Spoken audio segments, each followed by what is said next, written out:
tarde, bom dia, boa noite! Buenas noches a todos. Sejam mais uma vez bem-vindos Isso aí. ao Beyond the Cave. Direto da clareira da caverna. É isso. Garotinho, vou te falar de especial, como sempre, convidado maravilhoso, com uma história grande aí Opa. no jornalismo e no empreendedorismo. Isso aí. Mas antes de apresentá-lo, a gente tem algumas obrigaçõezinhas. Na verdade, Caio, querido Fernandes. Cara, eu ia falar do @BeyondTheCavePDC, mas antes eu vou falar da camisa de um dos caras mais machos da história, cara. Isso Aqui, aí. olha lá. Mostra aí pros Aqui, ó. caras. Miltiades? Miltiades. Miltiades. Miltiades é Camarada, foda, Você velho. curte, né? Miltiades é um cara muito foda, velho. Fala um pouquinho dele então, camarada. Cara, basta dizer que no oráculo de Delfos tinha as estátuas dos 12 deuses olímpicos e o único homem que tinha representado lá a estátua era esse cara. Maratona, batalha de Esse maratona, te cara aí relembra alguma pediu coisa? que a não? gente falasse persa. Sabe onde que tá isso aqui? Opa, onde? Reserva Pá! Inc.barra-beyond. Reserva.inc barra Beyond, BYOND. Vou te falar que é 100% algodão. Essa é uma das camisetas, tá? É isso aí, Tem o galera. Platão aqui, ó. Mostra o Platão Platão, pros cara. Tem também... Temístocles. Temístocles tá lá também, também. que isso aqui é maratona, né? E Temístocles é salamina.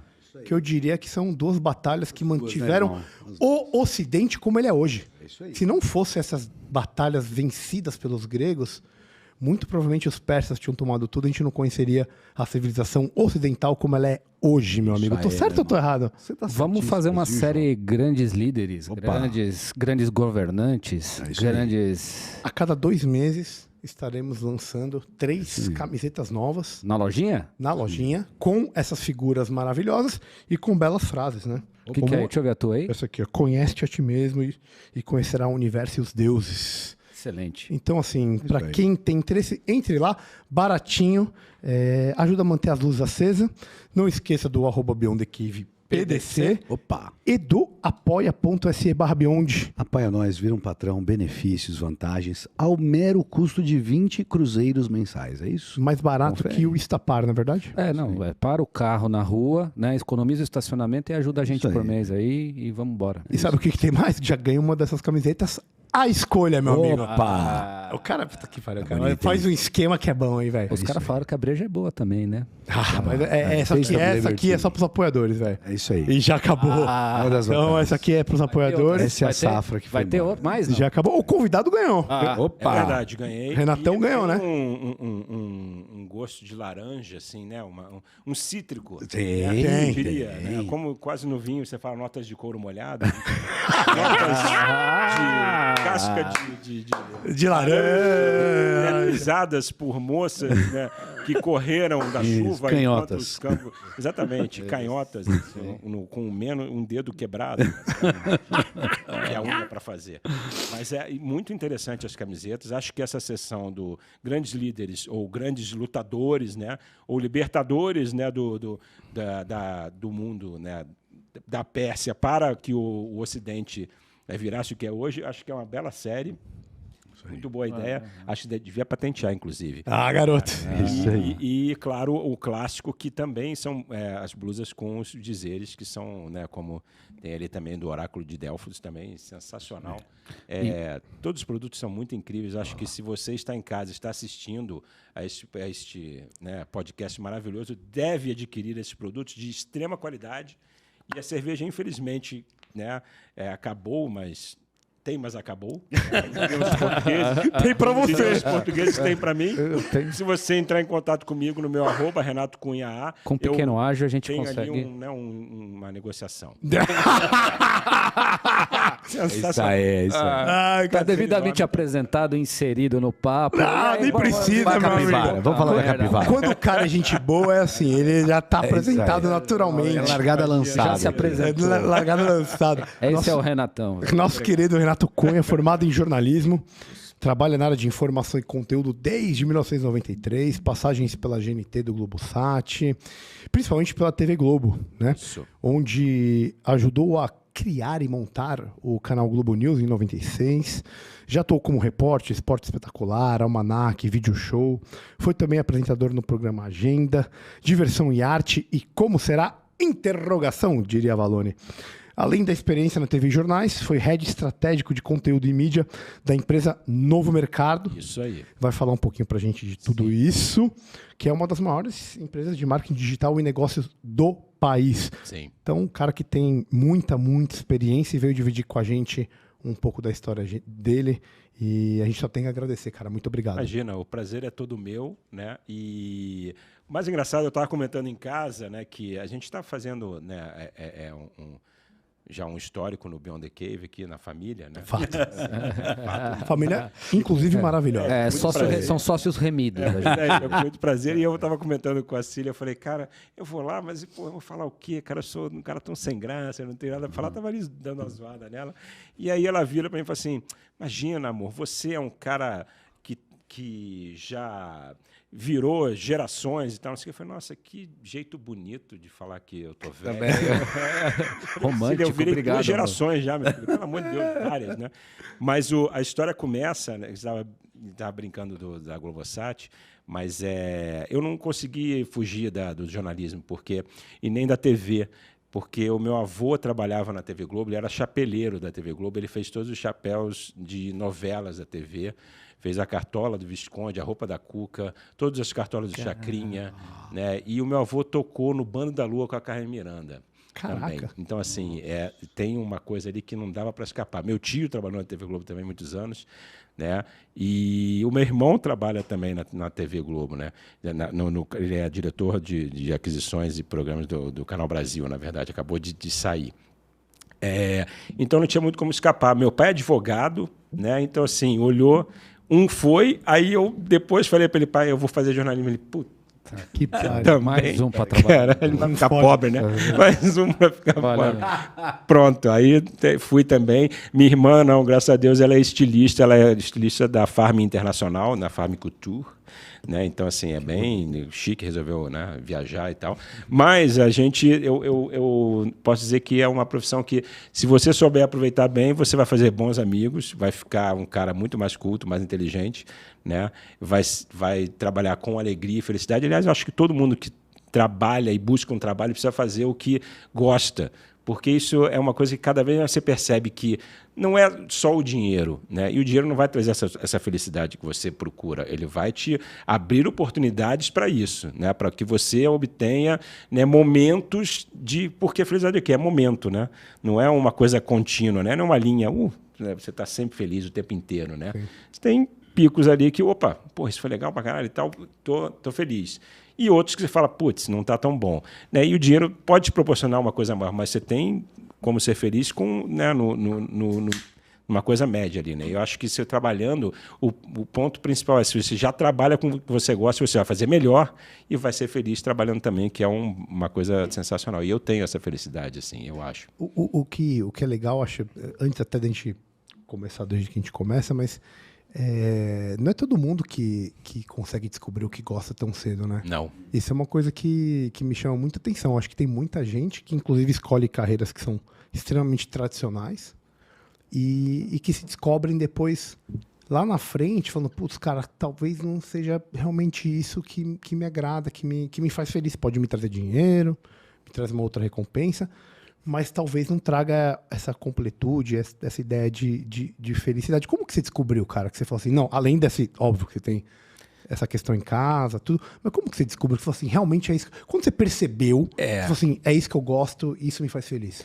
Quando eu comecei a fazer entrevistas com a parte de entretenimento, com os atores, atrizes, cantores e cantoras. Porque antes eu fiz toda uma parte de jornalismo hard news mesmo. Né? Em 92, eu entrei no GNT, que, na verdade, no começo era Globosat News Television, não tinha nada a ver com o GNT hoje, que é mais uma abreviação de gente, que muita gente fala e tal, não sei o quê, mas não, é um Globosat News Television, e com a virada do canal, depois, nos anos 2000, já para um canal mais feminino, vamos dizer assim, um público mais feminino, ele ficou mais com essa cara. Mas, bem no começo da Globosat, em 92 para frente, a gente tinha uma sequência de jornais que chamavam 5 minutos, eram jornais que entravam sempre na hora cheia, né, ali 5 para as 7, 5 para as 8, então desde manhã, né, desde as 6 da manhã até meia-noite, e aí varava a madrugada, eram quase 24 horas de jornal. E em determinadas horas tinha um jornal um pouquinho maior que chamava Mundo Hoje, que tinham 15 minutos, né? Então às 8 da manhã tinha um Mundo Hoje, que era apresentado pela Ana Lúcia Gregatti, e às 8h45 da noite tinha um que era apresentado pela Cláudia Pfeiffer, irmã da Silvia Pfeiffer, e pelo o Santoro, que era um outro apresentador que era da TVE também na época.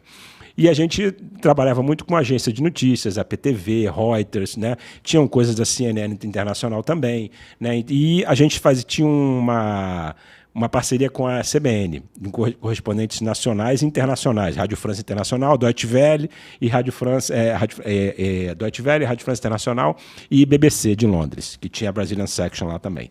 E aí eu entrei como contínuo. Meu avô me levou para conhecer a Letícia Burrana, que era a diretora-geral do canal, e falou, o Renato quer trabalhar e tal. Eu tinha 17 anos e gostaria de trabalhar e tal, não sei o que. Ela olhou para minha cara e falou assim, você quer trabalhar aqui na televisão? Eu falei, quero.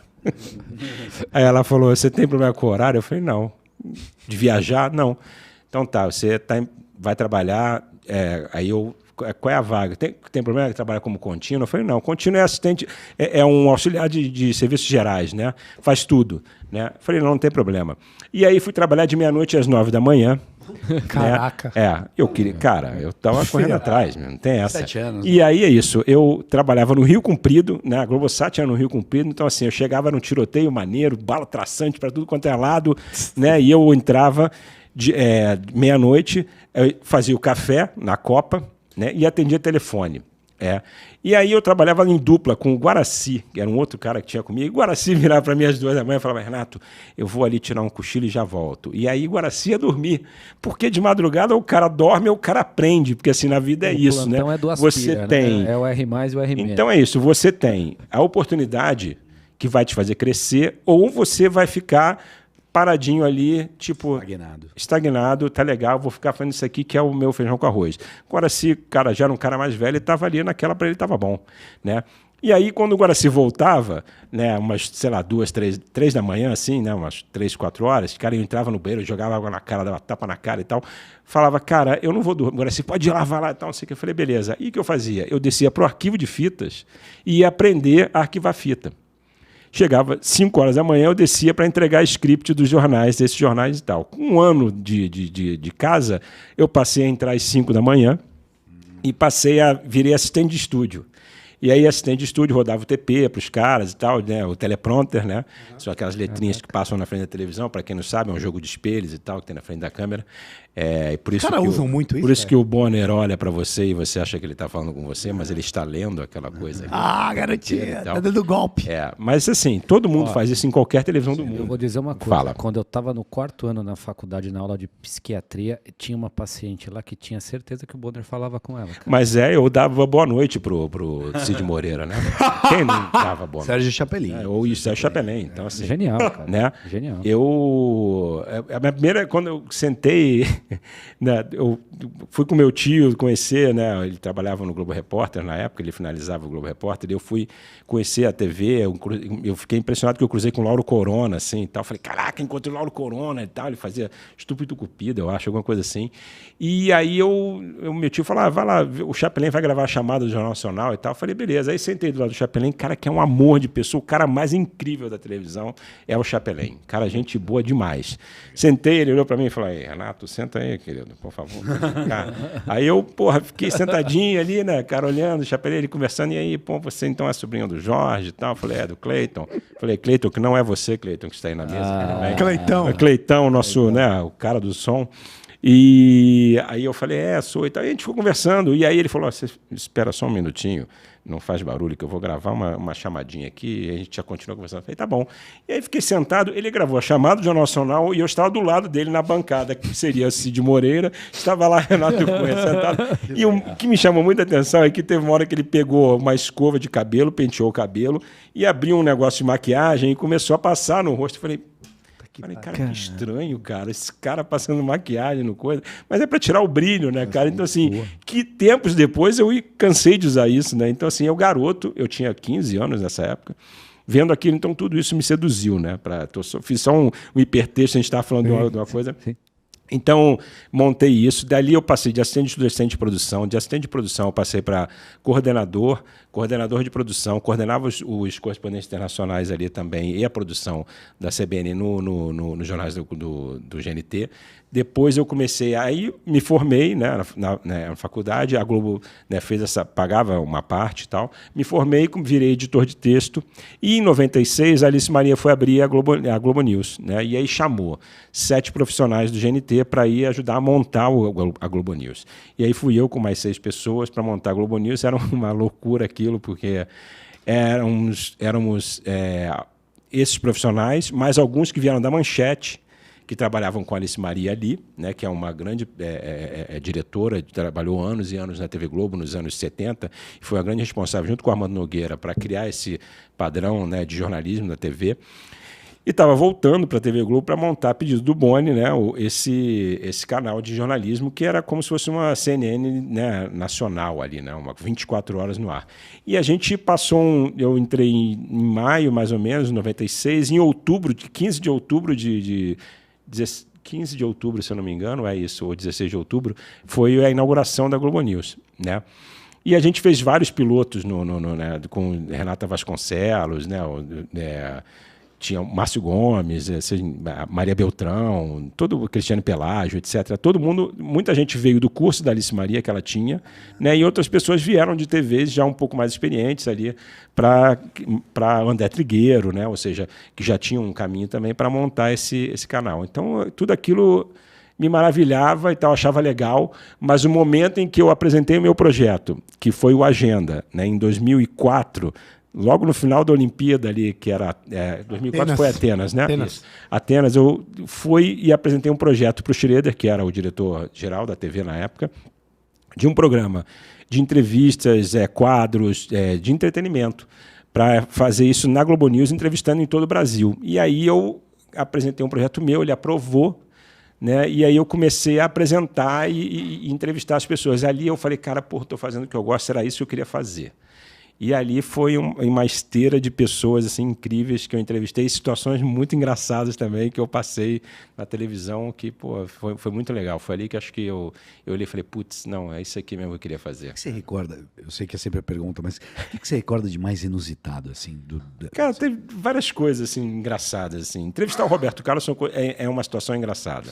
No bastidor, porque eu acho legal porque todo mundo vê a sua entrevista com o Roberto Carlos. Sim, não. Mas ninguém vai ter visto os bastidores com você, Roberto Carlos. Exatamente. Tem alguns bastidores assim. Né? Eu vou falar isso depois, vamos bater, mas tudo bem. Não, nada. A gente usa de eufemismo. Não, mas mas é verdade, não é? Não, aconteceu realmente. Eu fui a primeira vez, eu entrevistei o Roberto Carlos 4 vezes, se eu não me engano. A primeira vez que eu fui entrevistar ele, eu fiquei muito amigo, na verdade, assim, eu fazia muita matéria para a Caçu. A Caçu era uma assessora de imprensa do Roberto Carlos, muito conhecida, que foi uma assessora nos anos 70, 80, do Caetano, de todos os novos baianos ali, né? O Caetano, Maria Bethânia, Gil e tal, do Roberto Carlos, vários outros. Então, ela tinha os grandes na mão. Ela rodava. Ela rodava bem. E aí ela gostou de mim, assim, a gente, sabe, trocava uma ideia, já era uma senhora, assim, mas ela era muito legal, ela gostava do jeito que eu fazia as coisas, eu não fazia pergunta de release, que eu acho um saco isso mesmo, você tem que raciocinar, botar a cabeça para funcionar e fazer perguntas mais legais, né? E aí ela falou, cara, você vai entrevistar o Roberto Carlos, exclusiva, você e o Evaristo para o Jornal Hoje. Aí... mas antes você tem que passar pela coletiva no Caesar Park lá. Tá bom, no hotel. Aí fui pro hotel, fiquei lá, assisti a coletiva toda e tal, não sei o quê. Então vamos subir? Vamos. Aí peguei o elevador. Quando eu estou indo no elevador, ela comigo, a parou ia fechar, ela travou a porta, uma produtora da Angélica, que tinha aquele programa Estrelas, né? E aí ela falou assim, Caçu, a gente está aqui com 2 carros de PJ, não sei o quê, de filmagem, uma equipe de não sei quantas pessoas e tal, não sei o quê, para entrevistar o Roberto lá em cima, não sei o quê. Ela falou, não. Hoje quem vai entrevistar o Roberto é só o Renato e o Evaristo. Fiquei olhando para a cara da mulher, tipo, desculpa. E a porta fechou, cara, e ela foi embora, tipo... Foda-se, cara. E a isso aí trilha mesmo. sonora na E fechada acabou. da porta assim era voo de táxi. E aí, ela sabe, voltou né? de táxi, né, cara? Então, assim, e depois eu fui ler, cara, uma das frustrações, ela nunca ter entrevistado o Roberto Carlos. Eu falei, cara, é verdade, eu participei desse momento. Cara, e assim, aí era... e é uma coisa muito louca, porque, assim, parece que vai entrevistar né, o Elvis, aquela coisa. E né, na proporção, ele é um cara realmente incrível não pode passar por trás do Roberto, né? Não pode vir com roupa escura. Olha, não dá autógrafo e tal, não sei o quê. Isso, aquilo. Ó, quando ele chegar, deixa ele escolher onde ele vai sentar. Aí eu falei, beleza. Tem um briefing, você recebe. Aí, porra, aí nisso o cara falou na hora e tal, chegamos no quarto, monta tudo aí e tal, montamos. Evilásio Carneiro, né, o cinegrafista brasileiro, que a gente brincava com ele, sapo de cinto, nosso coisa, porque ele usava a calça aqui, a gente fala, e ele era baixinho, ele era um senhorzinho muito bom, o cara era bom pra cacete de câmera, mas a gente zoava ele. E aí ele falou, ei, Renato, onde é que vai ser? Eu falei, Vilásio, monta aí essa poltrona aqui, eu acho que eu vou sentar aqui, e o Roberto senta nesse sofá, né? Olhei ali, ele falou, cara, porque vai ser foda, que se ele resolver sentar em outro lugar, cara, Fudeu, porque a gente vai ter que mudar as câmeras todas, né? Então a gente estava fazendo uma entrevista casada também com o jornal Hoje, os caras têm que mudar tudo, né? Eram 3, 4 câmeras, na verdade. Falei, tudo bem. Aí chega o Roberto. E aí, bicho? Tudo bem? Bicho. Fala, Renatão, como é que tá? Eu falei, Roberto, como é que tá? Paraná e tudo mais. Eu tenho até esse vídeo, falar, Renatão, é muito bom. No final da entrevista ele mandou essa, eu ri pra caramba. E aí ele falou, e aí, bicho, onde é que eu vou sentar? Eu falei, Roberto, você que escolhe. Você que escolhe, mas não, você que escolhe. Você que escolhe esse lugar. Você que escolhe. Aí vem ele. Aí ele vem andando, olha pra poltrona, aí eu, puta que pariu. Fudeu. Aí olhou a poltrona, apertou, pá, olhou pro sofá, aí ele olhou a poltrona. Não, isso aqui muito, afunda muito. Eu vou sentar no sofá. Eu falei, Garoto, vai Corinthians. E o lance por que ele sentou no sofá? Por causa da perna. Né? E o Roberto, ele dá uma mancadinha, cara. É uma coisa que eu me surpreendi, assim. Eu achei que não, mas ele dá uma rateadinha bem pouca, né? E sentou por causa da perna, e você vê bem mesmo, assim, né? A coisa da prótese e tal.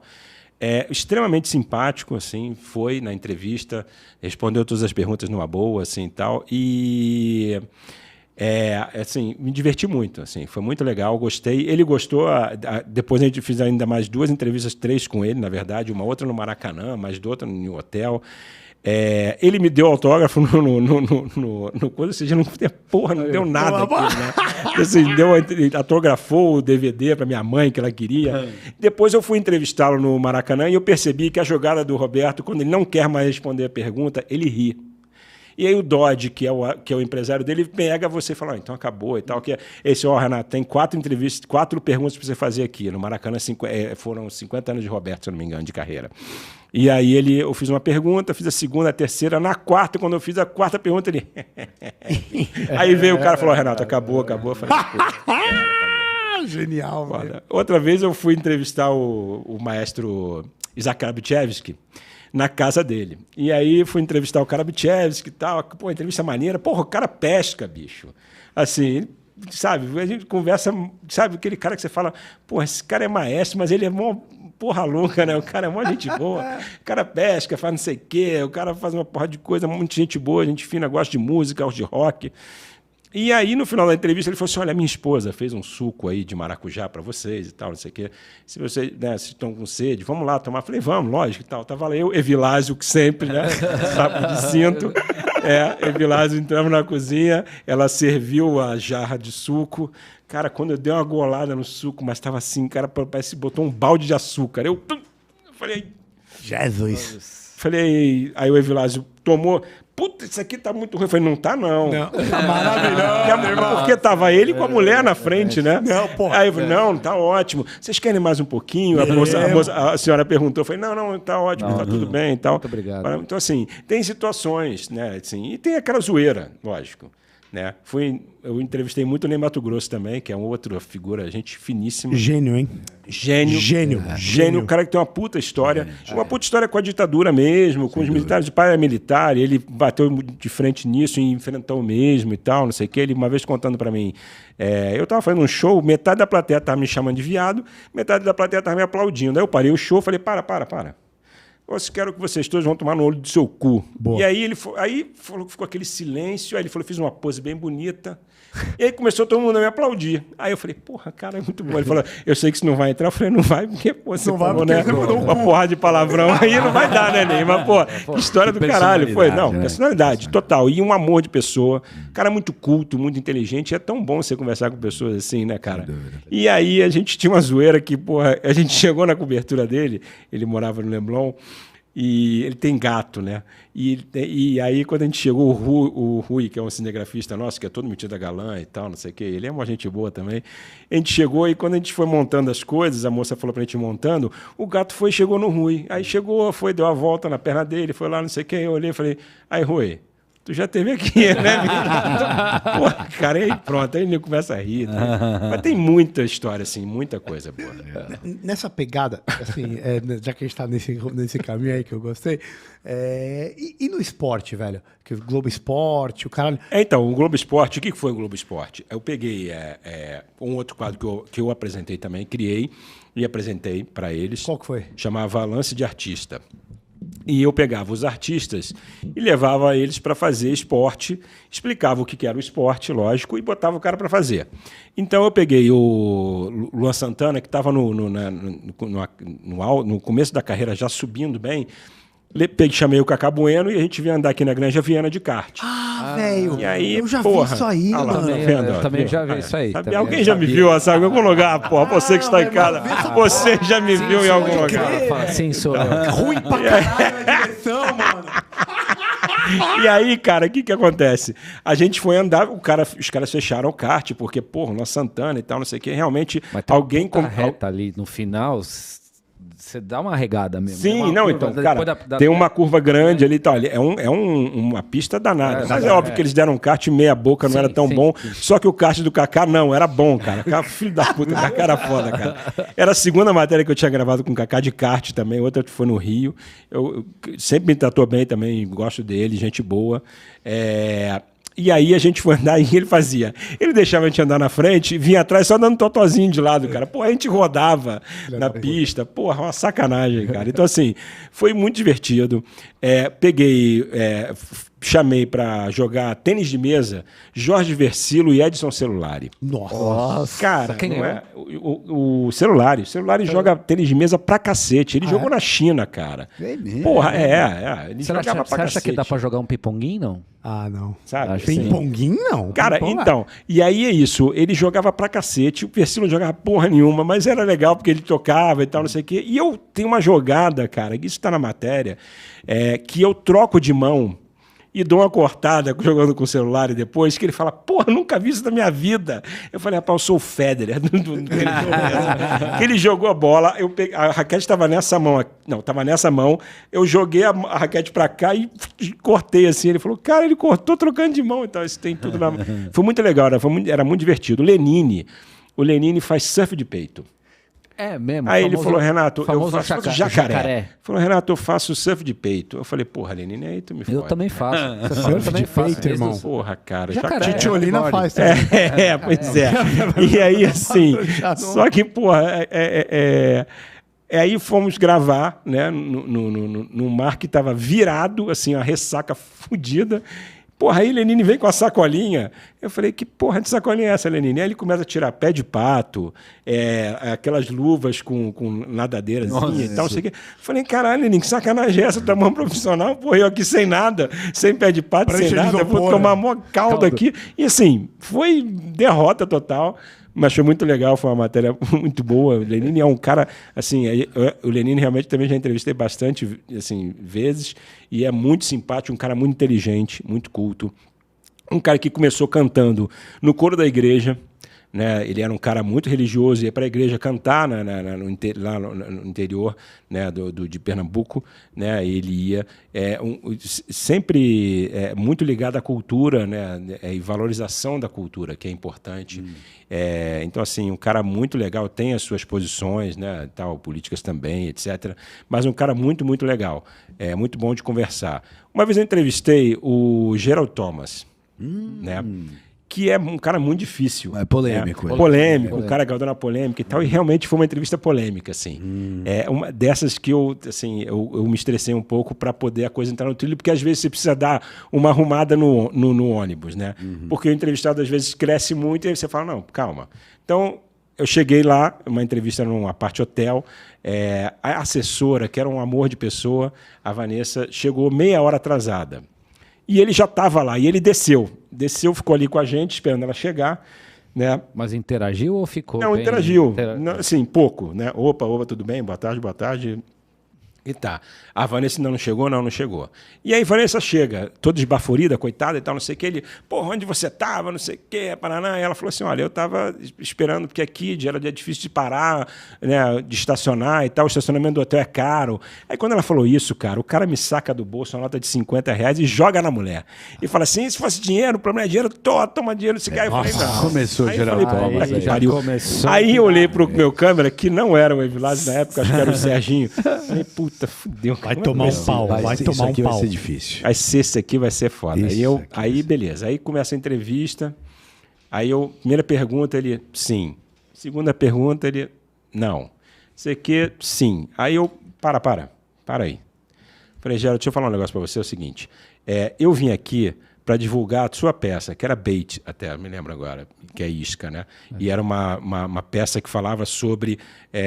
ela trazia rótulos de vinhos da época da guerra e aí rótulos de vinhos que eram roubados de um depósito nazista e cada um contava, né, uma história e tal, numa época do período da história, etc. e tal. E aí, cara, eu falei para ele assim, olha, então assim, cara, se você não quer responder, se você vai ficar monossilábico, vamos parar a entrevista por aqui, acabou, a gente não faz mais nada. Numa boa. Óbvio. Tá? Eu estou perdendo meu tempo, você é o teu. Então, assim, tu cara... aqui para falar ou para... Tranquilidade total, não tem mistério nenhum. Aí ele, não, é que eu fiquei um pouco nervoso e tal, não sei o quê, mas tudo bem. Cara, daí para frente, a entrevista foi numa boa. No final, eu já estava sacaneando ele. Falei, porra, você devia fazer a peça infantil, não sei o quê. E aí ele veio, pulou no meu pescoço, me estrangulou, tem foto, ele me estrangulando e tal. E aí, o Obama tinha acabado de ser eleito. E eu acho que ele precisava sair. Assim, cinematograficamente, ele precisava acabar com a entrevista. E eu falei, a última pergunta eu fiz, e o Obama acabou de ser eleito, né? Você morou muito tempo nos Estados Unidos, né, o Gerald? Como é que é para você ver essa mudança de comportamento americano e tal, na política e tal, você elegeu um negro, né? Olha que coisa diferente e tal. Ele, não é. E aí começou a falar da importância, né, de como aquilo era importante para a cultura americana, para o americano entender que existiam mudanças, etc. e tal. E aí ele começou a chorar. Assim, mas era um choro meio fake, assim, sabe? Aí ele chorando, assim, então eu não posso falar mais nada. Aí arrancou o microfone e saiu e foi embora. Entrou no elevador, cara. Grande estilo. O cara saiu em grande estilo, tirou o microfone, saiu, entrou no elevador e foi embora. Aí eu... Divô, né? Divô. Saiu que nem diva. Saiu triunfal. E aí ele sabia a bosta que o Obama seria. E aí o que acontece?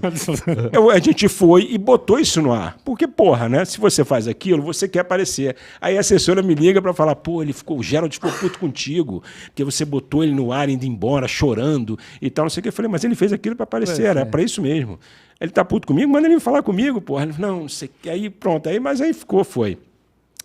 Outra entrevista difícil e que depois tomou um outro rumo foi Pedro Cardoso. Pedro Cardoso ele estava fazendo Os Ignorantes, que é, né, Les Ignorants, não é isso? Você que é um... Eu? Não, aqui é a escola de francês do Camarão. Camarão? Les Ignorants, é isso? Não, é isso? Depois ele faz Les Ignorants. Je ne connais pas. Olha lá. É que esse curso é novo, pessoal. Quem tenta fazendo aula de inglês e de latim, tem o de francês também. Apoia.se/Beyond. Simbora. Olha aí, viu? E aí? E aí a gente chegou no teatro, ele estava sentado mais em cima, assim, lendo o livro. E aí eu falei, opa, Pedro, tudo bom? A gente, Renato Cunha aqui, lá do Agenda, lá da Globo News, não sei o que. Ele, tudo bom? A gente veio para fazer a entrevista. Ele, não, tá bom. Vai montando aí e quando tiver tudo pronto, me chama. Aí eu falei, puta. Aí eu falei sério assim, quer dizer, sério? Duro. Duro. Porque a gente imagina isso, só querendo se discutir. Quando você fala Pedro Cardoso, você imagina o Agostinho. Então, mas esse é o grande problema do comediante ali, né? Assim, você tem você não cria isso. estereótipos. Não é assim. Geralmente eles são um pouco mais fechadões, né? São os caras mais introspectivos. O Renato Aragão, depois eu vou contar uma outra história com ele também, Oba, na entrevista dele e tal. E aí, aí a gente foi descendo, eu falei, Gled era o meu cinegrafista, gente muito boa também, Gled Viana. Fomos descendo o corredor, e aí o Pedro grita lá de cima, só não monta no palco não, porque o palco é sagrado, não pode subir. Aí eu falei, pode deixar, se puder eu monto até debaixo aqui da cadeira, não tem mistério nenhum, fica tranquilo. Já sei quem era o ignorando a história. Aí, pois é. Aí, não, então, mas olha que surpreendente. Aí eu montamos e tal, começou a entrevista. Aí ele veio descendo depois, sentou do meu lado, quando estava tudo pronto, e virou para mim e falou assim, olha, tem algumas coisas que eu queria falar, que é o seguinte, eu não falo sobre a minha vida privada, eu não falo sobre meus filhos, eu não falo sobre política, e eu acho que é isso. E aí falou isso, ok? Aí eu olhei para ele e falei, Pedro, então, eu não sei se você assiste o programa, mas a sua vida privada não me interessa, eu não falo sobre política, o programa é sobre cultura, eu vim aqui falar sobre sua peça, seu trabalho, que é magnífico, e a gente vai conversar sobre isso. Basicamente é isso. Não se preocupe. Aí ele, não, tudo bem. Então, e beleza. E aí começamos a conversar, conversa vai, conversa vem e tal, eu falando, ele falando também e tudo mais. E aí ele, sei que do meio para o final, ele já estava falando dos filhos, ele estava falando da mulher, ele estava falando do Fernando Henrique, que é primo dele, né? Dele, exato. Então, já estava falando do Fernando Henrique, estava falando de partido, disso, daquilo. Aí Faltou falar da igreja. Assim, acabou a entrevista. Ele vira para mim, a gente estava ali desmontando, e falou assim, olha, foi uma das melhores entrevistas que eu fiz. Eu falei, pô, que bom, né, Pedro? Que coisa boa. Ele, cara, sabe o que acontece? Eu vi você chegando, e aí isso é foda, né, cara? Eu vi você chegando, novinho e tal, não sei o quê. Eu falei, puta, lá vem esses caras, repórteres, fazer pergunta de release pra mim e tal, não sei o quê. Porra, que saco, vai ser mais uma dessa. E aí, de repente, você começou a conversar comigo, a gente tá falando de várias coisas, vários assuntos. Eu fui me soltando, cara, foi incrível. Eu falei, tá vendo? É isso, você tem que molhar o seu olhar, cara. Às vezes tem gente muito boa ainda nova fazendo coisa legal. Então, assim, e foi muito legal. Depois disso, ele, sabe, a gente ficou numa boa. O Renato Aragão, tem essa coisa, né, de você esperar o Didi sempre, né, assim, que acho que tem na cabeça desses caras uma coisa que é de se libertar do personagem, que ele virou uma grande prisão para ele, né? Eu tava lendo isso, cara, do Jim Carrey, velho. Isso. Coincidentemente, ele deu uma declaração falando isso, olha, eu sou feliz do jeito que eu tô, eu curto minha alegria, eu gosto de pintar, eu gosto de fazer meu craft. E eu tô feliz, cara. Tudo bem, se pode vir um texto escrito pelos Anjos de Ouro que eu vou fazer. Não quer dizer que eu nunca mais eu vou fazer. Mas, cara, eu tô de boa, eu não quero mais ir. Ele falou, eu tô contente comigo mesmo, eu tô contente. Eu já fiz o suficiente. Eu vi essa entrevista dele, que ele falou, eu fiz o suficiente, eu acho que eu fiz o suficiente, eu tô bem, tô feliz, e só se vierem anjos com o texto pintado a ouro, dizendo que você precisa fazer isso, eu vou fazer e tal, Mas o Jim Carrey, ele está passando por uma coisa que é muito, primeiro, um quadro mais depressivo, na verdade, né, que ele, né, briga quanto a isso, mas e também acho que aí acabou abrindo um olhar muito do que é a realidade do cara que vive esse... Porque isso é uma grande armadilha, o que a gente estava conversando sobre a fama, né? E o cara precisa se achar em algum momento, né, com isso. Isso aconteceu comigo também. Então, assim, se você não tem cuidado e estofo, né, e uma base para te dizer, não, amigão, isso aqui é só o teu trabalho. Né? Você corre o risco de você corre o risco de virar um prisioneiro do seu personagem. Eu gostei porque, em termos junguianos, você tem que separar a sua personalidade da sua persona. Você cria uma persona para estar lá no palco, com o público, e tem que ser diferenciado da sua personalidade. E tem uma outra coisa também, que essa ideia de fama, de você estar presente, que as pessoas estão te vendo, isso gera uma satisfação pessoal que ela pode ser muito confundida com uma coisa que chama arrogância. Com certeza. E essa arrogância... Essa híbris, essa rubris, que a gente fala muito, híbris no grego mesmo, né? Ela está presente em todo homem. Odisseu, como que foi com o Cíclopes, não é? Eu sou ninguém. E ele pecou pela própria híbris também. Então, isso é uma condição humana. Sem dúvida. Todo homem, todo ser humano, homem e mulheres, tá, pessoal? Não fica bravo comigo. Todos. Assassinando o português todes. Assassinando o português todes. Todes é a puta que pariu. Todes é a puta que pariu. O Mussum ia bem, o Mussum ia se dar bem nessa história aqui. Desculpa, gente, mas eu tive que falar. Muito bom. Todo mundo passa por isso. Vai. A questão é como você controla. Sim. E no mundo artístico, no mundo da televisão, isso é algo que tá muito mais permeável, sem dúvida.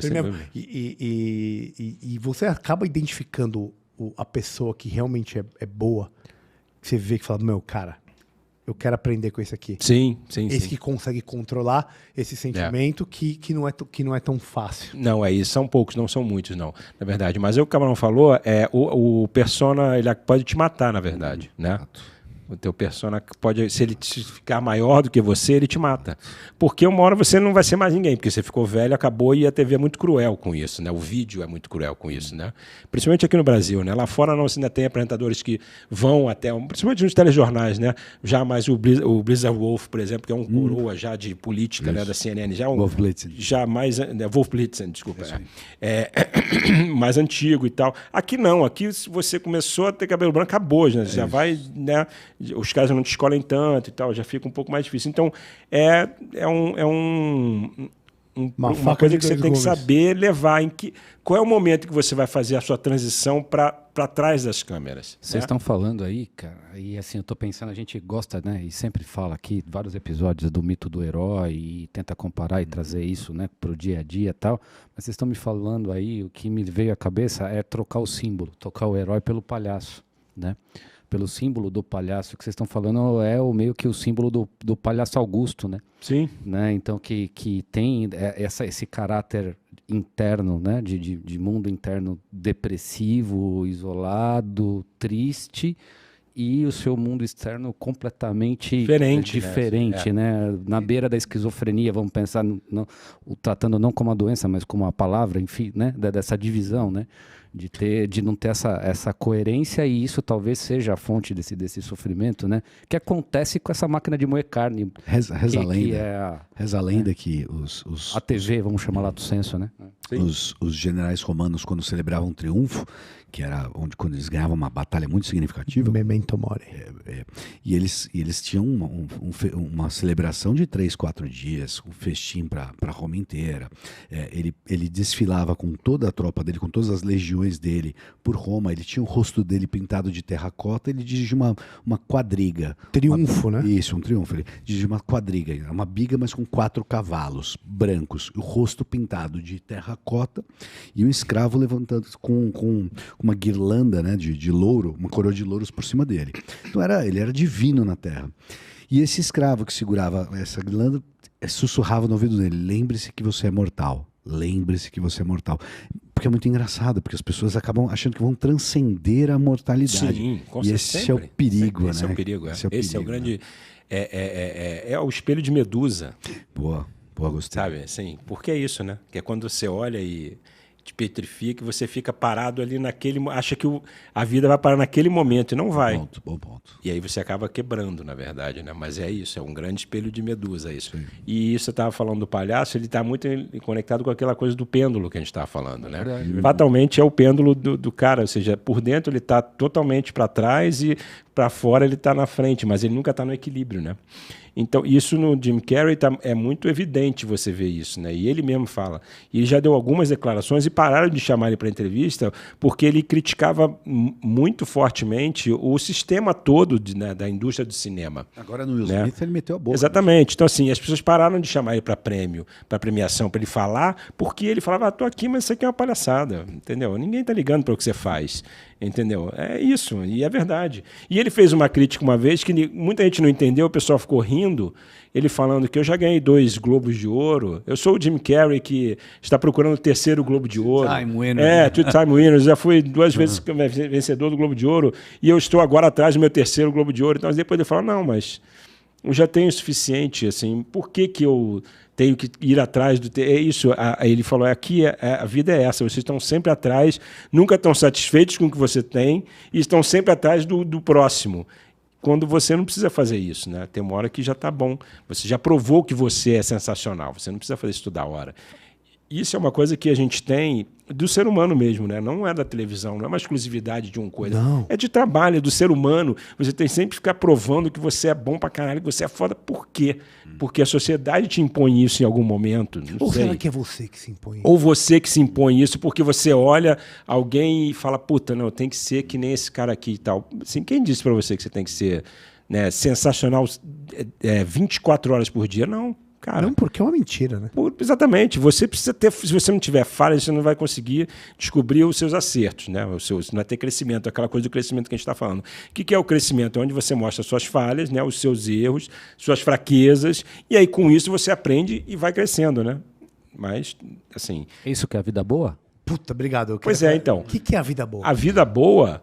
Esse é o momento. Atenção, você que. Vida boa é tomar uma cerveja como essa. Né? Puta, isso é incrível. Cheers. Essa é a vida boa. Boa. Beber com pessoas e, né, fazendo um podcast onde você possa beber uma cerveja, falar coisas interessantes, né, discutir. Sabe que a palavra assuntos. grega para isso, porque a gente volta muito para essa temática, né? Mas a palavra grega de você poder O que beber. será, né? Olha o braço dele diz. Olha lá, negócio. viu? Se você beber e filosofar com amigos, a palavra grega é simpósion. Olha aí. É um simpósio, tá vendo? É um simpósio. Muito bem. Era isso que eles faziam. Eles se juntavam, bebiam vinho e filosofavam sobre a vida. Muito bem. Faz todo sentido. Você sabe que você precisa brindar e beber. Porque na Idade Média envenenava-se muita gente, né, com bebida. Então a ideia era o quê? Brindar fortemente com a sua Chacoalhar coisa os líquidos. para que, né, o líquido todo se misturasse em cima e bebia. O cara que não bebesse, ele era o grande traidor, né? Morreria o desgraçado. Nós não que eu confiamos em quem não não confiamos em quem não bebe. Muito bem. Quem não bebe tem algo a esconder. Tem algo a esconder. Vamos lá. Eu juro que eu achei que era que a história era assim, brindar e não tomar, 10 anos sem transar. Também tem isso, mas eu acho difícil, né? Porque se você tiver num puteiro, por exemplo, brindar, não beber, mas mesmo assim tiver dinheiro para comer alguém, você vai transar. Acontece. É fato. Então, amigo, fato, desculpe, fato. mas isso não é verdade. Não confere. Não O que confere. que é a vida boa pra você? A vida boa é isso aqui. Isso aqui é legal, cara. A satisfação de você trocar uma ideia, sabe, com pessoas inteligentes, legais, é isso que você vai levar para a tua vida. Que você conhecimento. Porque aqui a gente está conversando, o cara, se prestar atenção, e é óbvio que vocês estão prestando atenção, sempre tem alguma coisa interessante para tirar desse assunto. Por mais merda que a gente fale aqui, é óbvio que a gente fala, porque isso faz parte do entretenimento da coisa, isso está na entourage da ideia da coisa. Né? Mas, no cerne da questão aqui, tem muitos ensinamentos importantes, tem sempre um questionamento que tem um ponto de começo, né, e final. Né? Então, assim, isso é legal quando você está trocando uma ideia legal, você sabe que você vai aprender. Eu estou sempre aprendendo, eu estou aqui aprendendo várias coisas. Por exemplo, né, essa da biga, que é legal, não sabia. Então, assim, coisas que você vai aprendendo. Né? A coisa do pêndulo, quando você estava falando, né, do Palácio Augusto mesmo. Então, assim, trocar experiências é o melhor da vida. O melhor da vida é quando você troca experiência. Você dá o que você tem e você pega de volta a experiência do outro. E é isso que você vai levar para frente. Você vai ensinar para o teu filho, para tua filha, entendeu? Você vai levar para a tua vida. É isso. O resto é dinheiro. Essa coisa tudo cara, isso é perecível. Isso vai embora. Quando você morrer, não vai levar nada disso, né? Então, assim, o que é legal é isso aqui. Entendeu? É quando você tiver 80 sentado na cadeira e fala, puta, cara, eu fui naquele podcast, foi do caralho, né? A gente falou uma porrada de merda, falou uma porrada de coisa, aprendi um monte de coisa, foi legal, porra, fiz amigos. É isso, cara. Era isso que eu ia te perguntar. E você acha que isso tem, o fato disso ser tão raro e das pessoas valorizarem isso tão pouco, você acha que é por isso que isso pode desaguar em movimentos tipo quiet working, ou essa geração talvez seja os millennials. Só conceituar quiet working. Não, você já vai falar, porque acho que você que me contou. Você me contou essa história, eu lembro. Então é assim, a geração que tipo junta uma grana o mais rápido possível, acho que são os millennials, para poder parar de trabalhar, porque eles não querem trabalhar, né? E o que você está falando aqui para nós, pelo menos o que eu entendi, cara, não é trabalhar ou não trabalhar, gerar renda ou não gerar renda, nesse sentido de vil metal mercantilista, é o menos dessa gama de coisas legais, é o menos importante. Então, faz parte de você querer ser produtivo, querer inventar, querer inovar, você ter essa satisfação, essa sensação de propósito que talvez te motive a trabalhar por mais tempo e aí a filosofar por mais tempo, a escrever por mais tempo, a produzir por mais tempo? É isso aí? Eu acho que assim, você está super certo, porque eu acho que isso é uma coisa geracional, né?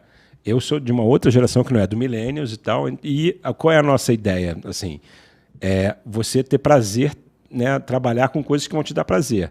Um pouco atrás de mim, né, uma geração anterior, sim, era fazer dinheiro porque você precisava ter uma condição financeira boa, né, para ter uma família e tal, manter isso. Dali para frente, eu acho que já comecei a pegar uma outra parte do arco, que é você precisa ganhar dinheiro, mas precisa ser feliz também. Né? E logo mais na frente, não, você precisa trabalhar, ganhar dinheiro, e aí para, porque você vai querer ser feliz depois.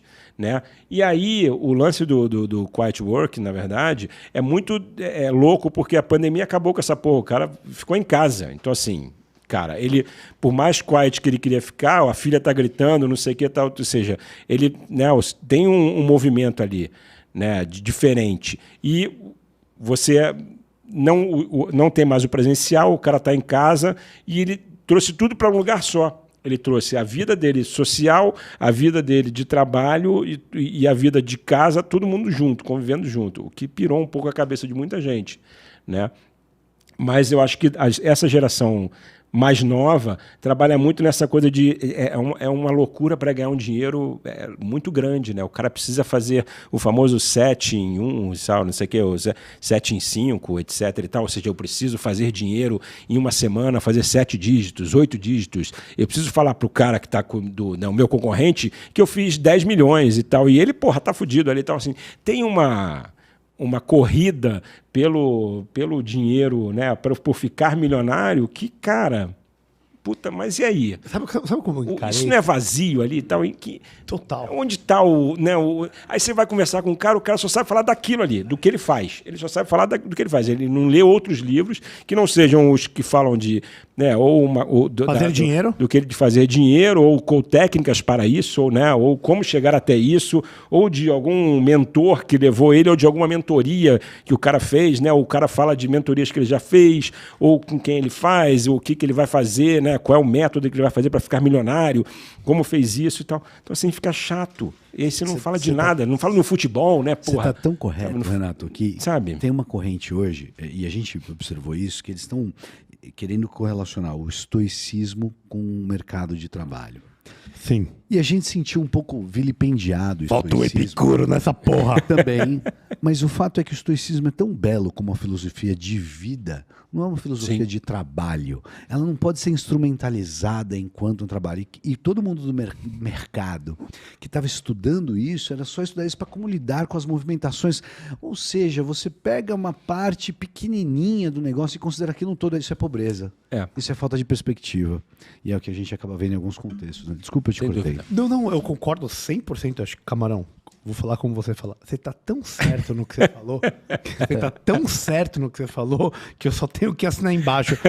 Mas subrogo o relator. Só que o que eu percebi da resposta do Renato, que é uma ideia socrática, que ele tá falando de vida examinada. Totalmente. Sim, né? Isso, né, cara? De você...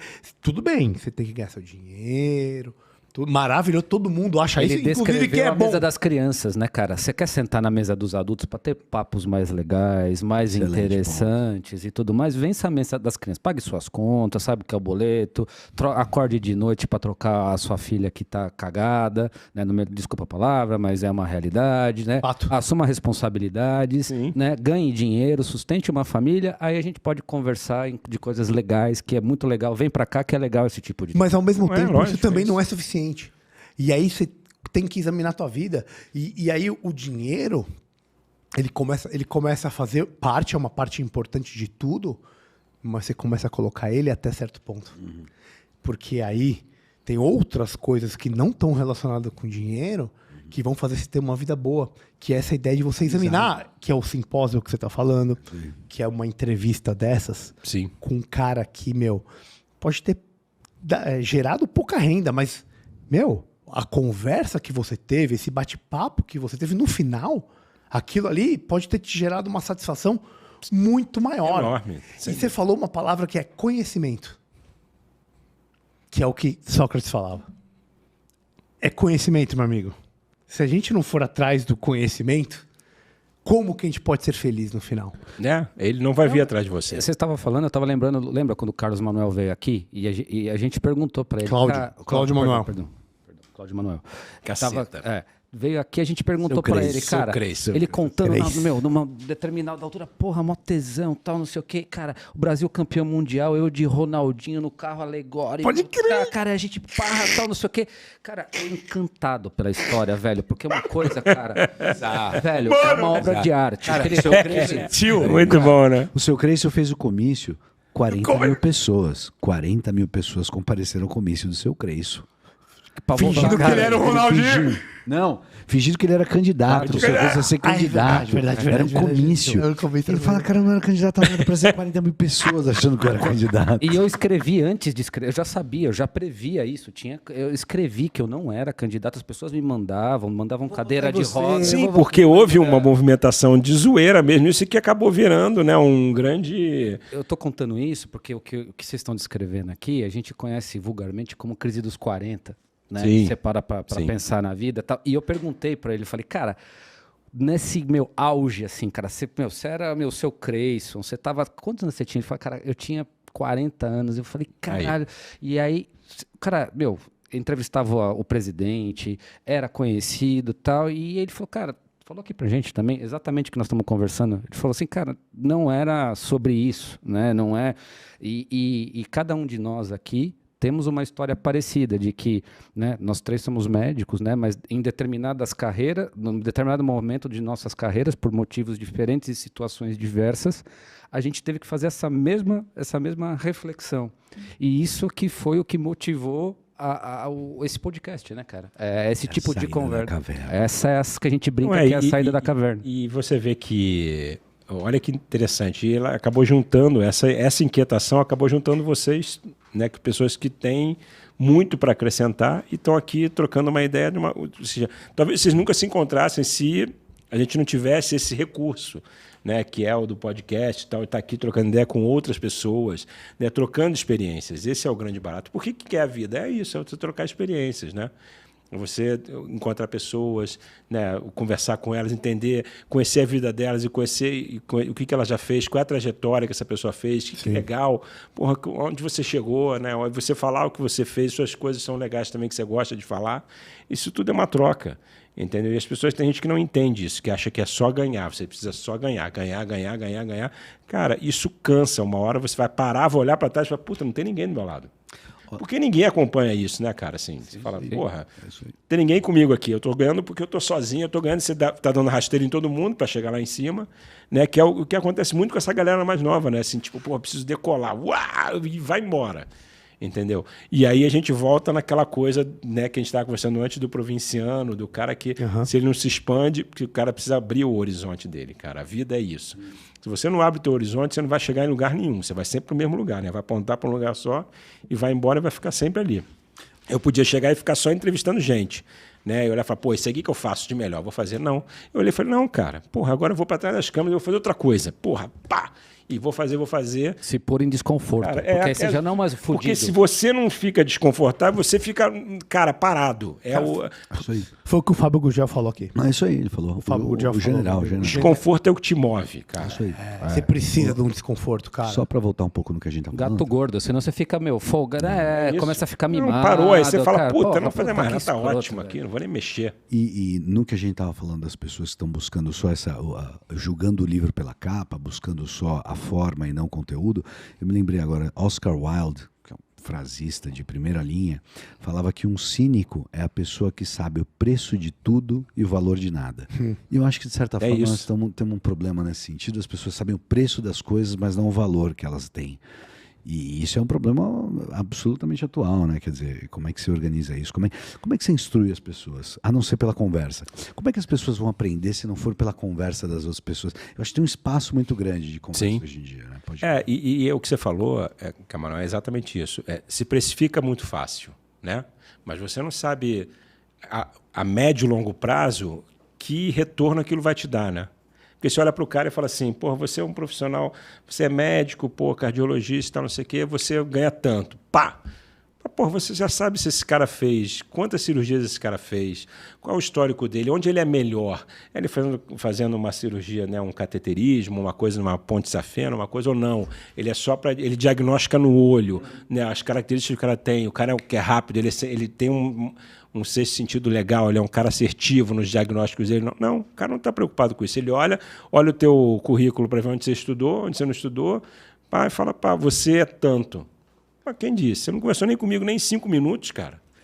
Sabe? Então, assim, a gente está vivendo uma época muito dessa precificação rápida. Superficial. De superficial, né, cara? Então, assim, isso é muito louco, de Policarpo Quaresma. E você para pra pensar. Porque tantos livros, né? E a gente vive na era do Instagram, do Facebook, das mídias sociais. Você está vendo a vida das pessoas todo dia. Quer dizer, os mais novos. Mas que é superficial também. É isso, você mostra o que você problema. quer. Você mostra merda na tua vida. Você vai mostrar que você cagou lá, depois acabou o papel higiênico, vai não sei o quê. Você não vai mostrar isso, cara. É só viagem, é só o carro, é só o vestido. É um problema atual isso. Porque todo mundo está postando só isso. Parece que todo mundo vive na Grécia todo dia, bicho. Justo. Todo dia. E você fala, pô, só eu que tô aqui me fudendo. Então, e aí você cria o quê? Uma série de gente frustrada, né? Porque você cria uma legião de frustrados que não estão andando de Ferrari, não estão vivendo em Mônaco, não estão numa praia paradisíaca, não estão com uma mulher gostosa ou com um cara bonitão forte. E aí você fala, puta, minha vida é uma merda, né? E aí você tem um índice de suicídio enorme, né? Na galera jovem, né? Tem isso também. Perfeito. E não é a realidade. É isso que mais me incomoda. E não é a realidade. Porque assim, ninguém posta foto fazendo cocô. Então assim, ninguém pode falar na fila do banco, você entra no Bradesco fudido pra pagar aquela conta dia 5. Quebrou o ar-condicionado dessa porra. Que merda, né? E miojo? Você já viu alguém postar miojo? Pois é, eu faço miojo bem pra cacete. Arrebento miojo. Então, assim, é isso. Ninguém bota miojão horroroso. Aquele mexidão maneiro. Tu mete feijão, arroz, ovo, faz o ovo mexido, joga arroz, feijão, aquele frangão que tá lá velho. Alguém tira uma foto bonita? Não tira. Vocês estão falando. Clayton Hill, acho que ele faz isso. Sem dúvida. Fala. Não, vocês estavam conversando aqui. Quando eu entrei na faculdade, eu revisei um negócio sobre o que levava a essa impulsividade, né? Que são os receptores de dopamina, né? Então, e aí, assim, né? Esses receptores é um subtipo, são os receptores D2 de dopamina, eles levavam a essa impulsividade. E o que vocês estavam falando, eu estava aqui viajando, porque é assim, né? Quando eu fui estudar isso e os caras falavam, o que eles usavam de exemplo? O cara que ficava viciado em esporte.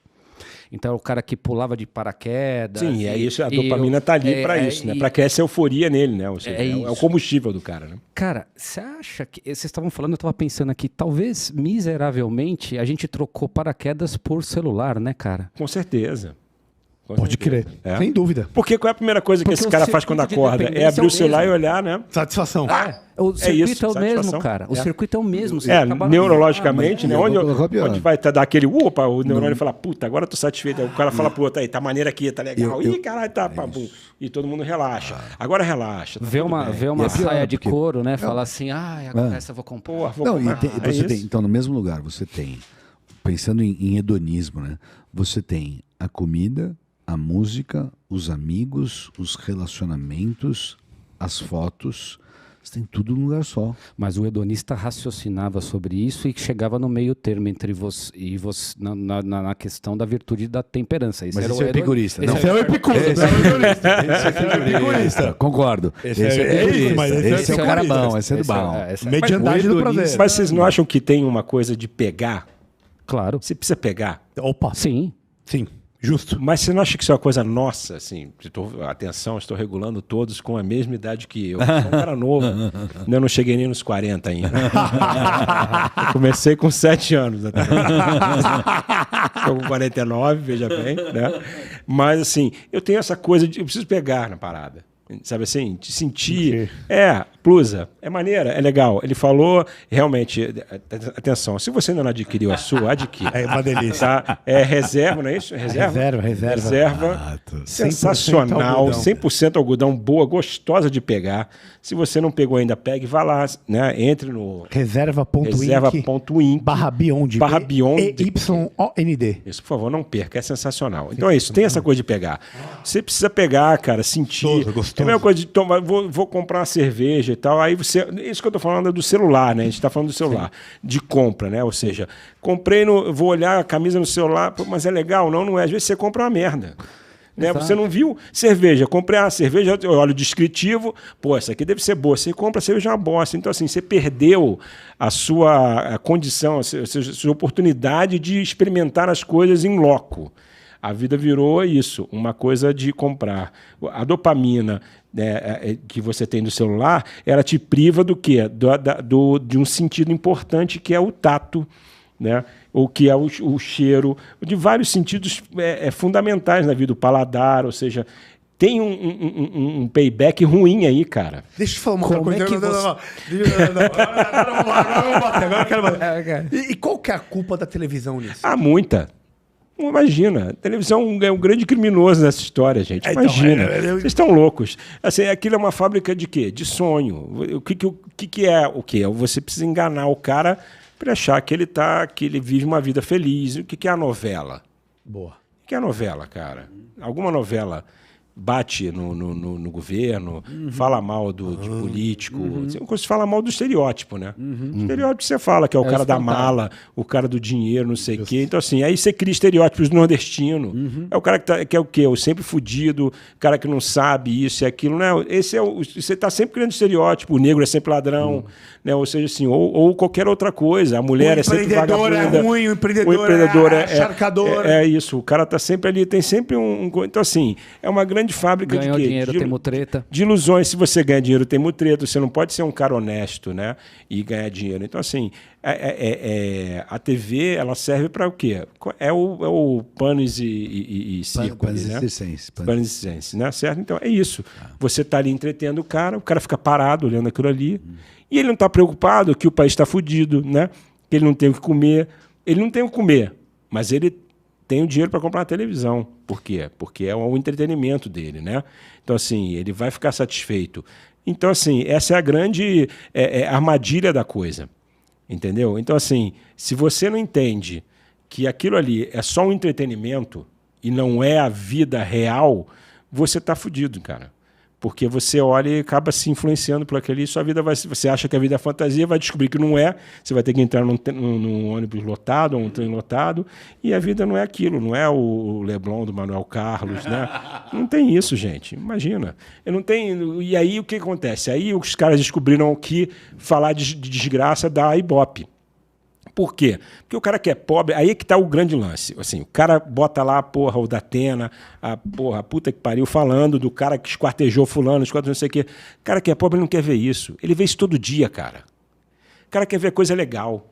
Entendeu? O cara quer distrair a cabeça, olhar uma outra coisa. O médico chega no jantar e começam a falar sobre medicina. Então, assim, cara... É a mesma coisa. Ninguém aguenta. Cara, ninguém aguenta isso, cara. Isso é chato, brother. Isso não é legal. Mas os caras, né, botaram isso na cabeça e tá ali vendo e tal. Então, assim, isso pode ser até uma coisa do ser humano, de olhar... Eu peguei uma vez um Uber e o cara falou... Aí o cara é a essência do ser humano escroto. Ele virou e falou assim, não, porque eu tô no Uber aqui, mas na pandemia...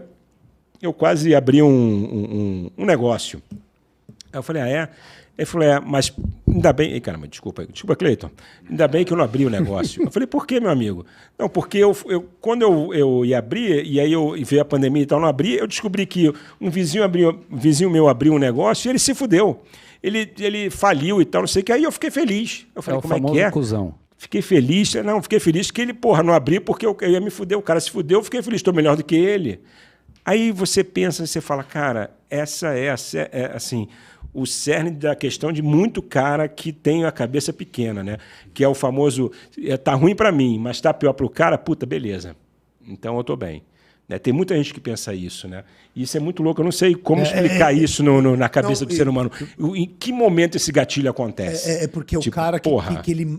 Esse é o fundamento da morte da meritocracia. Entendeu? É isso, é o ressentimento que gera a morte da meritocracia. Já que a gente foi por esse lado político da coisa, deixa eu perguntar, você que viveu muito nisso, como que funciona a questão da autonomia do jornalista? Porque a gente tá falando da televisão enquanto entretenimento. Acho que a gente podia trocar a página e começar a falar em televisão enquanto informação. Perfeito. É isso que você tá falando. Perdão. Eu queria trazer o lado isso. do jornalista. Isso. Do jornalista em si, do cara que que viveu isso entranhado durante, 20 anos aí, desde o começo que você falou em 93, até hoje. Óbvio que você depois teve passagem pelo mercado, novo mercado, tudo, mas da parte do jornalista, uma coisa que eu acho que existe uma baita de uma tensão, essa ideia da autonomia do jornalista em si com a linha editorial que ele tem. Como que você vê, principalmente do ponto de vista político da coisa? Do ponto de vista também de profissional liberal, né? Porque quando você é treinado e você escolhe fazer jornalismo ou qualquer atividade de comunicação porque você quer exercer a sua liberdade. Aí você ganha um crachá tipo Bozó, né? Isso é um CLT, né? E aí você descobre as duras penas, né? Que a vida não é assim. Que a vida não é assim, só que, cara, no Olimpo, né? Você chega no Olimpo e aí eles te dão um crachá e você fala assim, mano, acabou, cara, é aqui e tal. É tipo isso mesmo, assim? Ou você acho que tem, não, eu acho que tem, acho muito pouco, assim. Primeiro porque, assim, toda TV é uma empresa e funciona como uma empresa. E como uma empresa, você tem pessoas e olhares, né, para determinados produtos ou instituições, ou qualquer outro tipo de coisa, em que você não vai bater, né? Porque você se beneficia com aquilo ali. Então, assim, cara, é muito difícil, e acho muito difícil, e desafio qualquer um que venha falar assim, não, eu tô lá na TV tal e eu falo o que eu quiser. Não vai falar. A gente não vai. E por quê? Porque você tem um jogo ali de tipo, oi, amigão, olha só, a gente está fechado com, sei lá, o governo XYZ. Né? Então eu não vou bater no cara aqui, cara. Vou noticiar se der merda que tal, mas assim, eu não vou ficar catando coisa para fazer isso. E é a mesma coisa de uma empresa. Você tem uma empresa, né? E você compra carne no fulano de tal. Eu compro carne na JBS, por exemplo, e tal. Aí o cara quebrou, deu aquela merda toda e tal. Você vai falar mal? Não, não vai. Justo. Sim. Por que você vai falar? Porque você vendia a imagem do caralho, aí de repente você vai passar a bater, vai falar mal do cara. Não, não vai. Porque isso é negócio, é business, é isso que você está falando. Sim. O cara na faculdade, ele acha que ele vai chegar lá, porra, vou denunciar, vou fazer... Não vai, amigão. O cara vai chegar para você e falar, oi, querido, então, aqui, ó, a gente não bate nisso aqui, a gente não fala disso aqui e tal, né? Não vai ter. Nossa linha editorial. Nossa linha editorial é essa, né? A gente preza, lógico, pela ouvir os dois lados, tudo bem, mas só vamos até aqui e só vamos até aqui, cara. Entendeu? Então, assim, é muito complicado. E eu não estou falando só da Globo, claro, a gente está falando de todo mundo, né? Todas as TVs têm o seu interesse. Você acha o cara em Alagoas, afiliada de Alagoas, vai falar mal da família Collor? Não vai, cara. É sobre o fetiche claro universitário. Entendeu? Assim, em Salvador, né, na época do ACM, quem ia falar mal dele lá, gente? Imagina. Não tem como. Então, assim, o cara que tenta fazer isso, fatalmente ele vai sair. Não existe esse tempo, né? O que a gente tem de legal hoje é que você tem jornalistas que conseguem correr por fora, né, desse circuito do mainstream, que acho que é o ideal. Você ter uma descentralização, porque é ridículo você também ter só um cara olhar e falar assim, não, a gente só vê o Jornal Nacional e tal. Eu tenho o pai da Cília mesmo fala assim, não, eu preciso ligar a televisão para ver o Jornal Nacional. Eu falo, puta, mas tudo que você já viu já foi na Globo News, já acabou, né, cara? Ele vê a Globo News direto e tal, mas assim, ele para ver o Jornal Nacional. Eu falei, cara, isso é muito antigo, cara, porque isso já foi, né? Então, assim, E, cara, assim, o grande barato a gente precisa ter pessoas que estão por fora para você ter uma outra visão. Agora, se você abre a sua cabeça para ver essa outra visão, aí é uma outra história, porque aí é uma questão de criação, né? O que você aprendeu a ver ou não, né? Se você realmente confia naquilo ou não, né? E se você acha que vale a pena escutar uma terceira opinião, o que é sempre importante, né? As pessoas estão muito mal acostumadas nesse sentido. É que o jornalismo no Brasil ele é muito arcaico ainda, né? A gente tem um modelo muito antigo, né, de ter uma TV grande e tal, não sei o quê, e tá sempre ali correndo, não sei o que lá.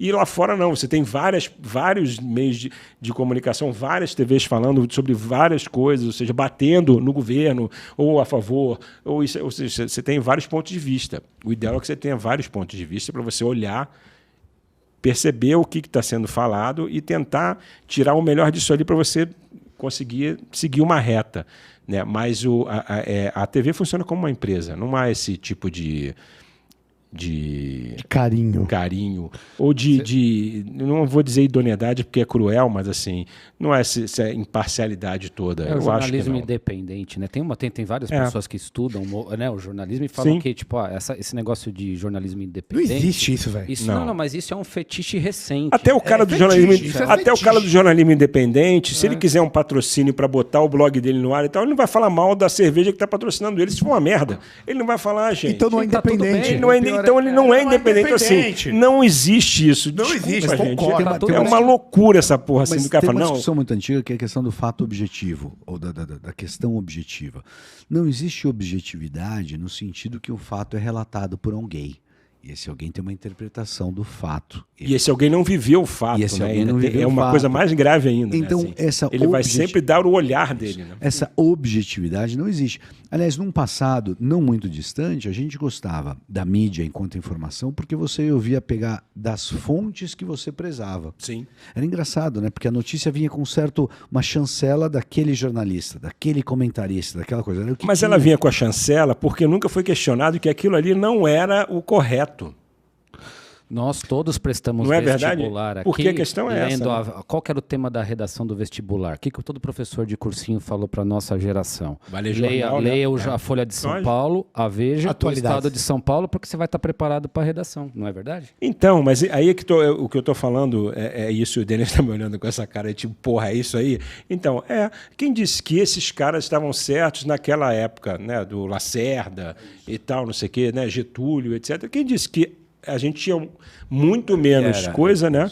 E assim, não, então isso aqui está correto. Mas quem falou? O cara do Repórter Esso falou, mas quem disse que o Repórter Esso está certo?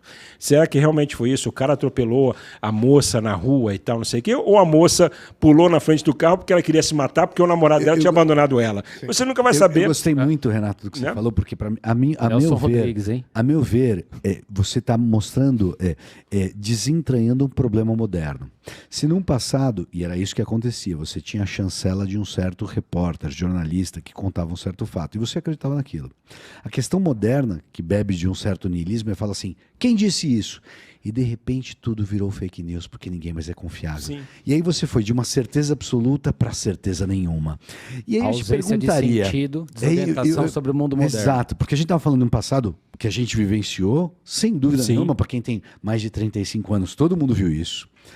E de repente você vem para o niilismo completo, onde... Então, esse quem disse, que é, a meu ver, o correto, e é o espírito do nosso tempo, e a internet magnifica isso, a enésima potência, de repente tudo é fake news.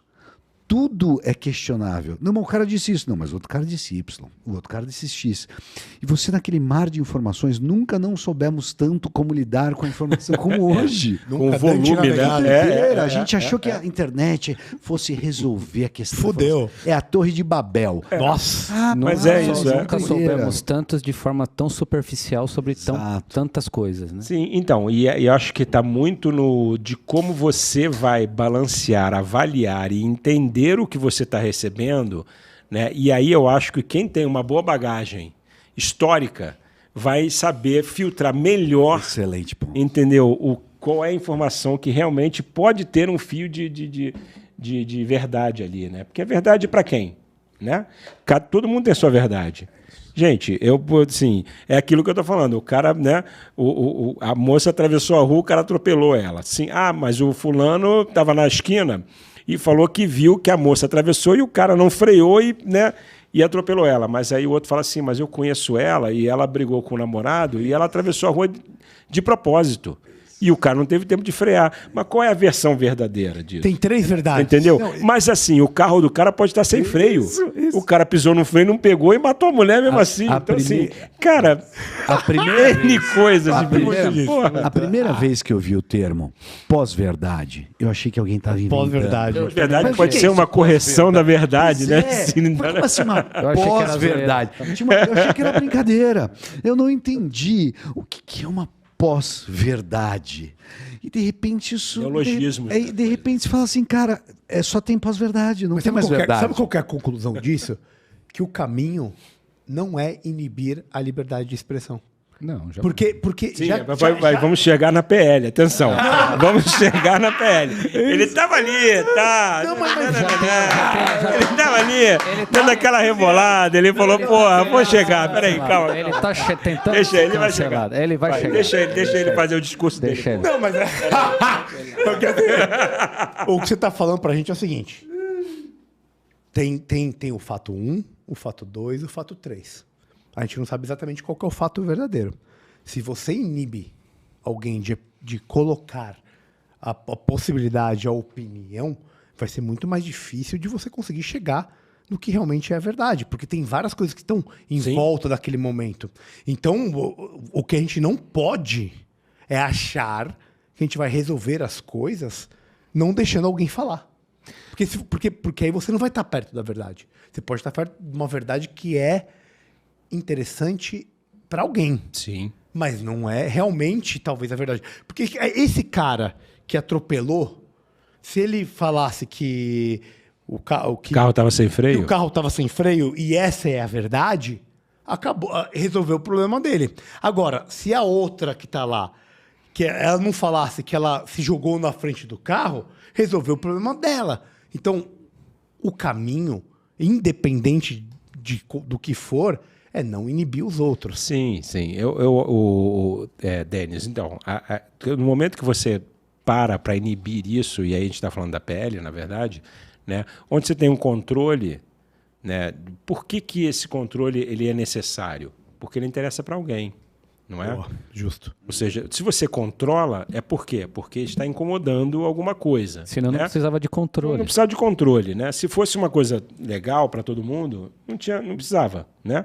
Então, assim, é preciso olhar isso com muito cuidado, né? Porque o que parece, tipo, nós vamos acabar com a fake news, então, assim, mas em que momento isso virou fake news ou não? Quem disse que é? Quem disse que não é? Que é fake então, assim, quem sabe que é ou não a verdade ou não? Olha, quem diz eu não né? sei, mas eu só sei que pelo processo é a mesma pessoa, né? Parecia, né? O cara que denuncia. Cabeça de piroca. Então, assim... Você quer ser cancelado. Então, deixa ele...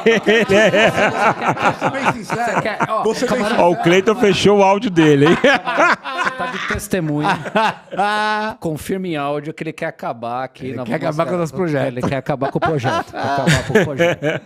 Mas eu acho que, assim, eu acho que é complicado. E você tem, por exemplo, o exemplo do Telegram e tal, já que o Denis tá ali. Não, meus bois, gostei né? muito. O exemplo do Telegram, né? Boa. É um aplicativo feito na Arábia Saudita, certo? Onde,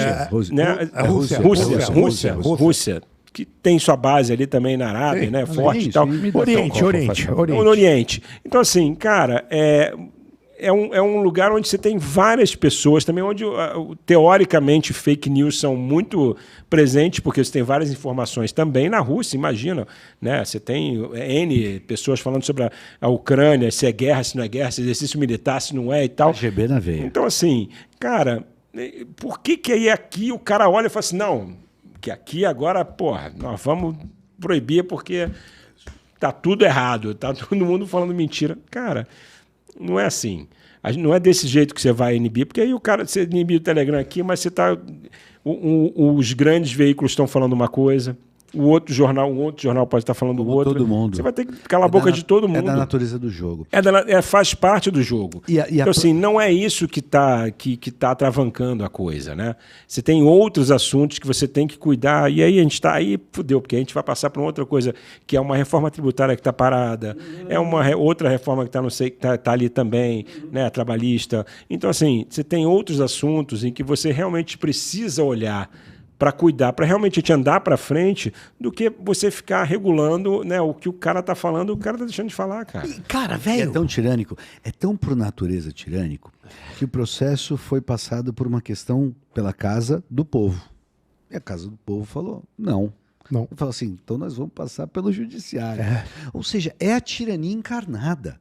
Mas sem a necessidade de vestir máscara alguma. Cara, vai ser assim, queira ou não queira. Foda-se. E foda-se. Ou seja, quer dizer, é uma imposição que não emana de ninguém, emana de uma casta que quer regular.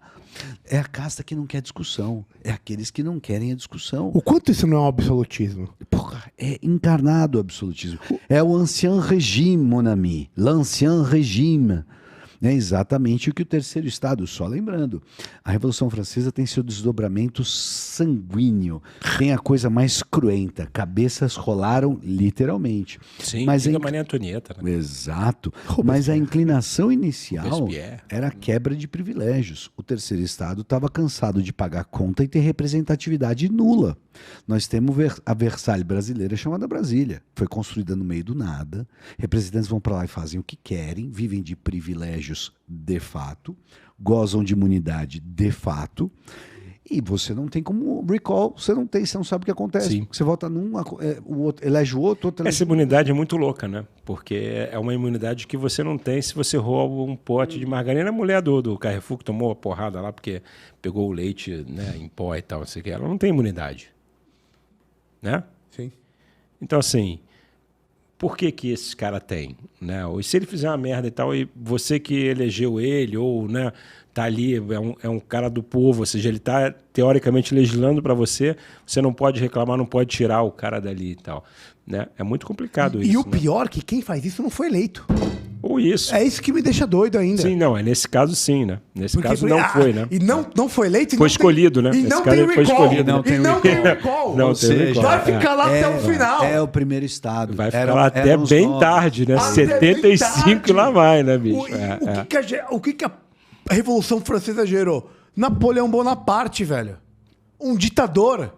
O cabeça de piroca, ele acha que ele é o Napoleão Bonaparte, cara. Não há dúvidas, velho.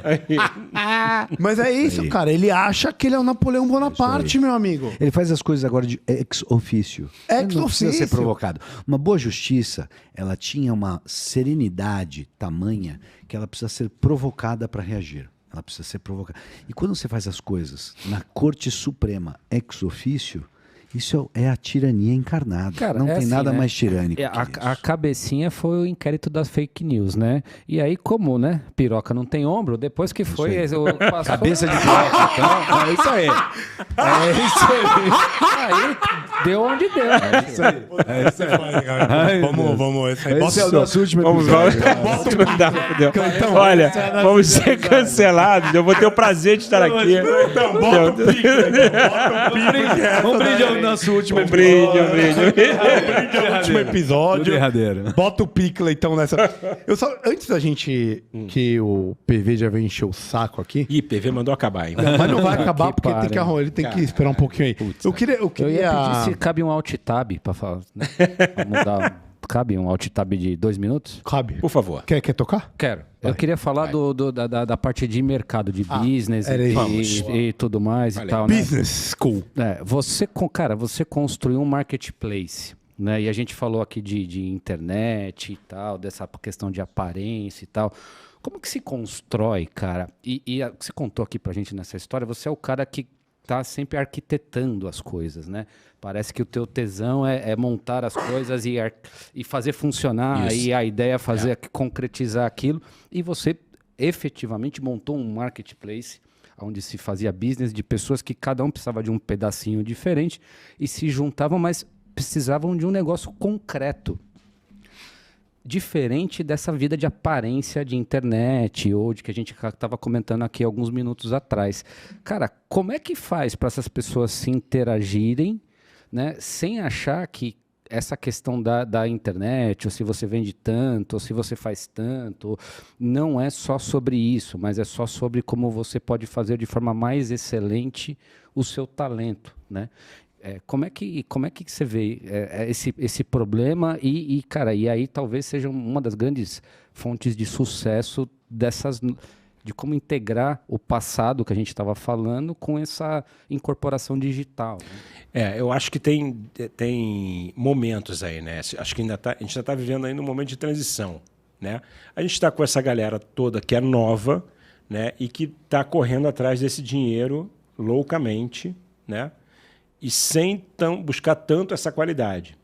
Existem alguns caras que olham e falam, pô, eu preciso apostar nisso.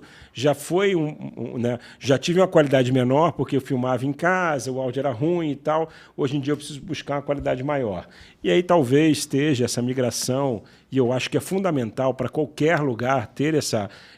A gente está falando aqui num podcast onde você tem toda uma estrutura, você vê, a gente está falando aqui, a gente tem 4 microfones Shure aqui, que está aqui, todo mundo com seu pedestalzinho, etc. Temos aqui, né, o nosso monitor, onde temos ali a Lux Investimentos. Daqui a pouco faremos esse jabá da Lux.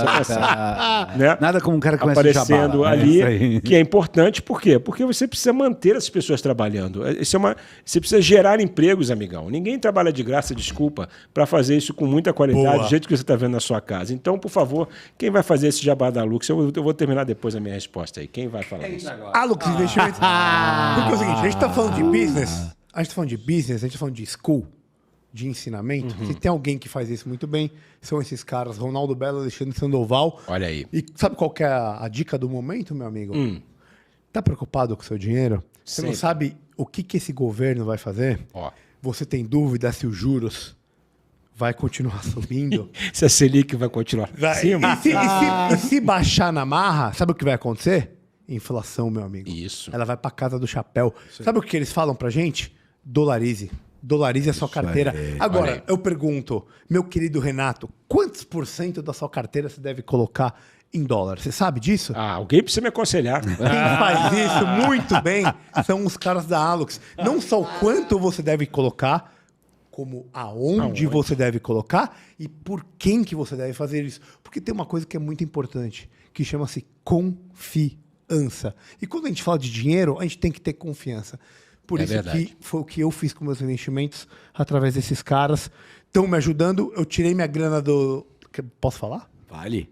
Fala. Você tirou a sua grana do Eu tirei minha grana da renda variável no Brasil, transformei, botei uma parte na renda fixa e aumentei minha exposição em dólar. Opa. Sabe por quê, meu amigo? Porque eu não sei o que vai acontecer. Isso e nós vivemos num país de insegurança. Por isso que eu falo www.alux.investimentos.com, falar com o Ronaldo Bella ou com o nosso querido Alexandre Sandoval. Muito obrigado pela deixa, meu amigo. Não é verdade, isso é uma coisa muito louca, porque muita gente ouve, né? O Denis está falando, eu tirei meu dinheiro da renda fixa, botei não sei aonde, então assim, as pessoas se assustam. Porque qual é a lógica? Botaram o dinheiro na poupança, botei ali, ele aprendeu desde do pai, do avô, que era o mais seguro, e talvez não. E por isso, esse advisor, vamos dizer assim, né, ou esse conselho, né, de uma pessoa especializada que entende de mercado é importante para você poder realmente fazer o teu dinheiro render de uma forma muito mais racional e segura, vamos dizer assim. Segura, né? Sem dúvida. Perfeito, Renatão. E aqui, ó, vamos dar moral para os nossos apoiadores aqui. Eu recebi aqui agora, ó, a Marina Mendonça pediu para você recebeu um WhatsApp. Olha aí que pediu para você mandar um beijo para a mãe dela, velho. Então assim, a Marina. Como é o nome da mãe da Marina? Boa pergunta, não sei. Ela falou, pediu para mandar uma para a mãe da Marina. Mãe da Marina, um beijo enorme para a senhora, viu, que está aqui assistindo. Um beijo enorme, muito grande mesmo. Viu? Muito obrigado pela audiência. Fique aqui com a gente. Talvez seja o último, não sei. Depende do Denis. Vamos ver. Só o corte dirá se sobreviveremos. Mas tudo bem. E eu tenho a pergunta que a gente tem que fazer os nossos apoiadores, que é o Bruno Cardelino te pergunta. Qual que seria o maior desafio para você montar um business school como um novo mercado, especialmente no Brasil? O que você enfrentou? Então, o Bruno, veja bem, eu entrei, o novo mercado já era uma realidade, né? Ou seja, ele já existia, né?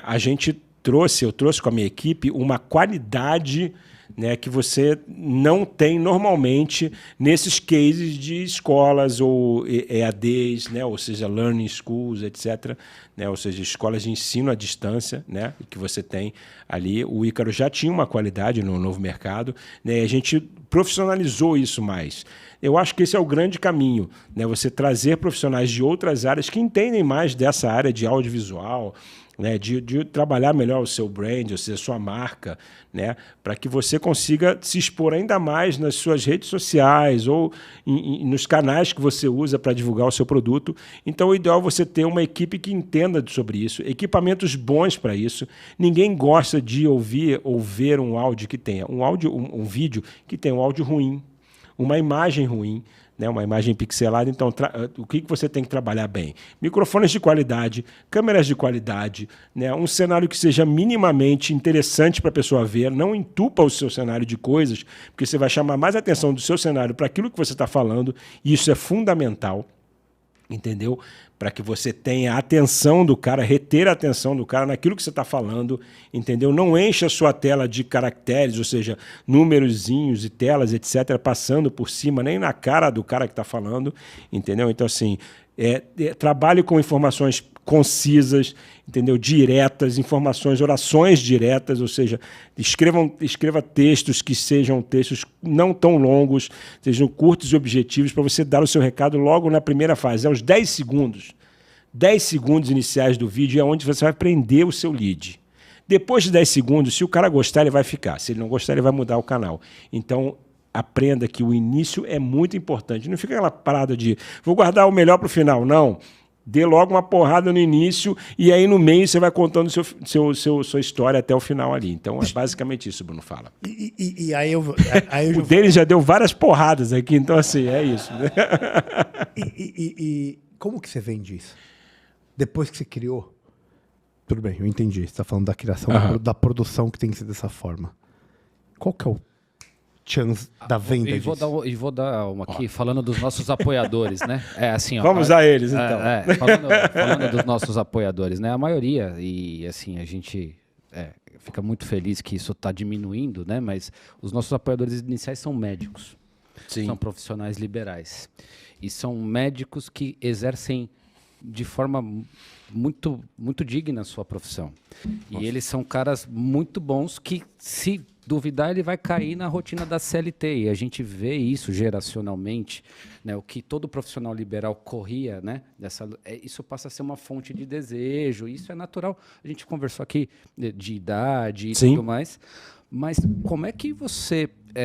a gente está perguntando isso porque é muito da ideia de como é que você torna o seu business, independente disso, né, viável, né? Viável no sentido de você poder falar para muitas pessoas e tal. Eu, como médico, se eu for chegar agora, quero fazer um negócio do meu consultório, ou da minha clínica, ou de alguma coisa, eu vou cair no mesmo nicho de propaganda possível e todos os médicos ficam com a mesma cara e o assunto e todos os produtos ficam com a mesma envelopagem.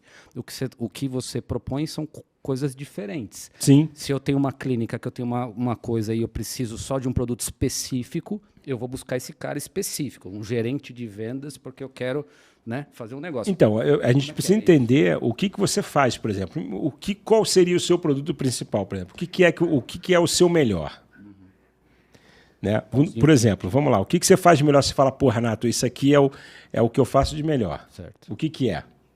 Não sei. Dá um exemplo, assim. Eu trabalho com, sei lá, o meu Botox é o melhor, assim, tal. Vamos dar um exemplo muito chulo, tá?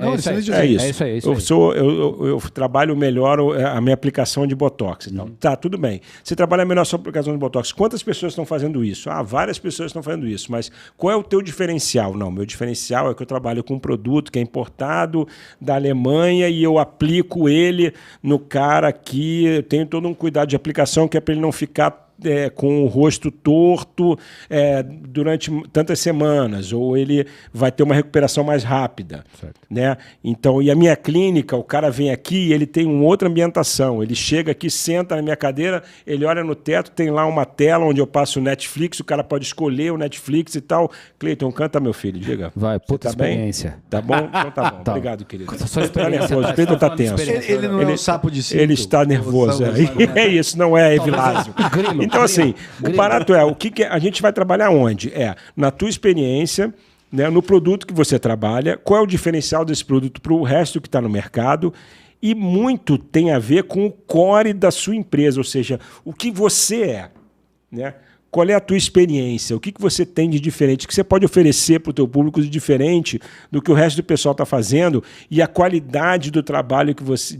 né, ou seja, do vídeo que você vai apresentar, a qualidade de edição que você vai fazer isso, como você vai buscar esse cara melhor, chamar a atenção dele, né? Ou seja, fazer uma redação boa para que o cara fale, não fique com o rosto torto, aplique o Botox aqui, né, que você vai ficar o quê? Sorrindo tranquilamente na segunda semana. Eu uso o produto XYZ e assim vai. Entendeu? Então, assim, cara, é trabalhar o seu case de sucesso, é onde está o seu diferencial, o que você faz de melhor. Qual é o teu diferencial? Aonde você se diferencia do resto do pessoal? Porque se você for igual a todo mundo, dificilmente a gente vai conseguir tirar você disso. A gente pode tirar disso na qualidade que você exibe, né? Agora, o que eu vou fazer? Eu vou conseguir trazer o lead para você, mas quando ele chegar, talvez ele não se emocione tanto. Mas isso já é um problema da marca, né? Perfeito. Então, assim, é aquela coisa assim, porra, vender Ferrari é fácil. Né? Eu quero ver você vender, Passat. Porra, né? Passat, brother. TSI 1.8, né? Então, assim, qual é a vantagem do Passat? Cara, o Passat vai te dar uma outra emoção. Entendeu? A Ferrari faz um barulho do caralho, o Passat não. Ele tem cano silencioso, cadron. Porra, ninguém escuta. A Ferrari tem um motor grudado na traseira, porra, não tem vidro isolante. Você não consegue conversar com o passageiro no Passat, Pensa não. Manutenção. Passat você tem, porra, todo um tratamento acústico. Poltronas, né, foram feitas de quê? De couro, bem feitas, né? Ou seja, é outra história. De sabe? Magra. Pensa então, quanto você vai gastar no IPVA e assim, da Ferrari. não é, mas aí você está monetizando a coisa, ou seja, é uma coisa que é óbvia. O cara vai falar, óbvio, mas se eu tiver dinheiro para comprar os dois, por que eu vou comprar o Passat? Por quê? Porque ele vai te dar uma outra experiência. Você vai conseguir olhar a paisagem com mais tranquilidade. A Ferrari é 300 por hora, você não vai ver uma Marginal Pinheiros bem feita, não é, mano? Você não vai conseguir isso.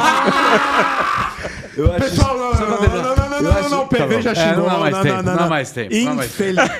No more time. No more time. PV, ó. Nunca mais vamos me convidar para vir aqui, cara. Pelo contrário, irmão. Você já garantiu Você já garantiu o retorno daqui 6 meses, velho.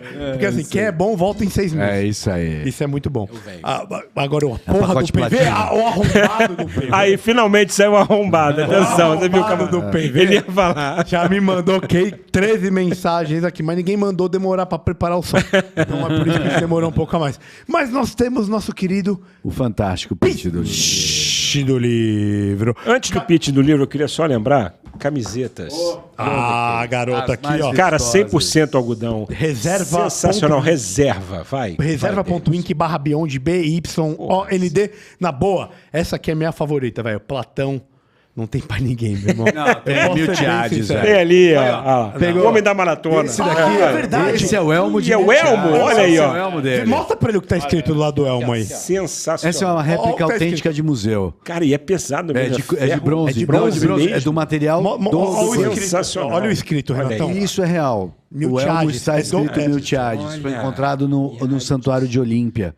Como uma oferenda volitiva. E morreu golpeado na cabeça, é isso? Não? Então, Qual o elmo foi encontrado história? assim. A peça do museu está assim, por isso que é uma réplica autêntica de museu. Mas é pelo tempo, tá não assim. necessariamente. Na verdade, esse Seria cara foi... o tempo mesmo, assim? É isso aí. Essa aí. A gente não sabe se o elmo estava abalado, ele só foi corroído em função do tempo. Isso, a gente não Mas sabe a peça do museu está... Eu vi, Sensacional. vou vê-la Cara, novamente. sensacional. Ela está exatamente assim. E cara, é o grande herói grego da Batalha de Maratona. Então, assim, O homem primeira que está invasão representado. persa. Primeira invasão persa. Bom, E que é louco essa coisa do Império Persa, né? Assim, que os caras eram gigantes. gigantesco, velho. Gigantes. O tamanho do Império Persa era uma coisa brutal. Os caras chegam na Grécia, brother, assim, é uma parada animal.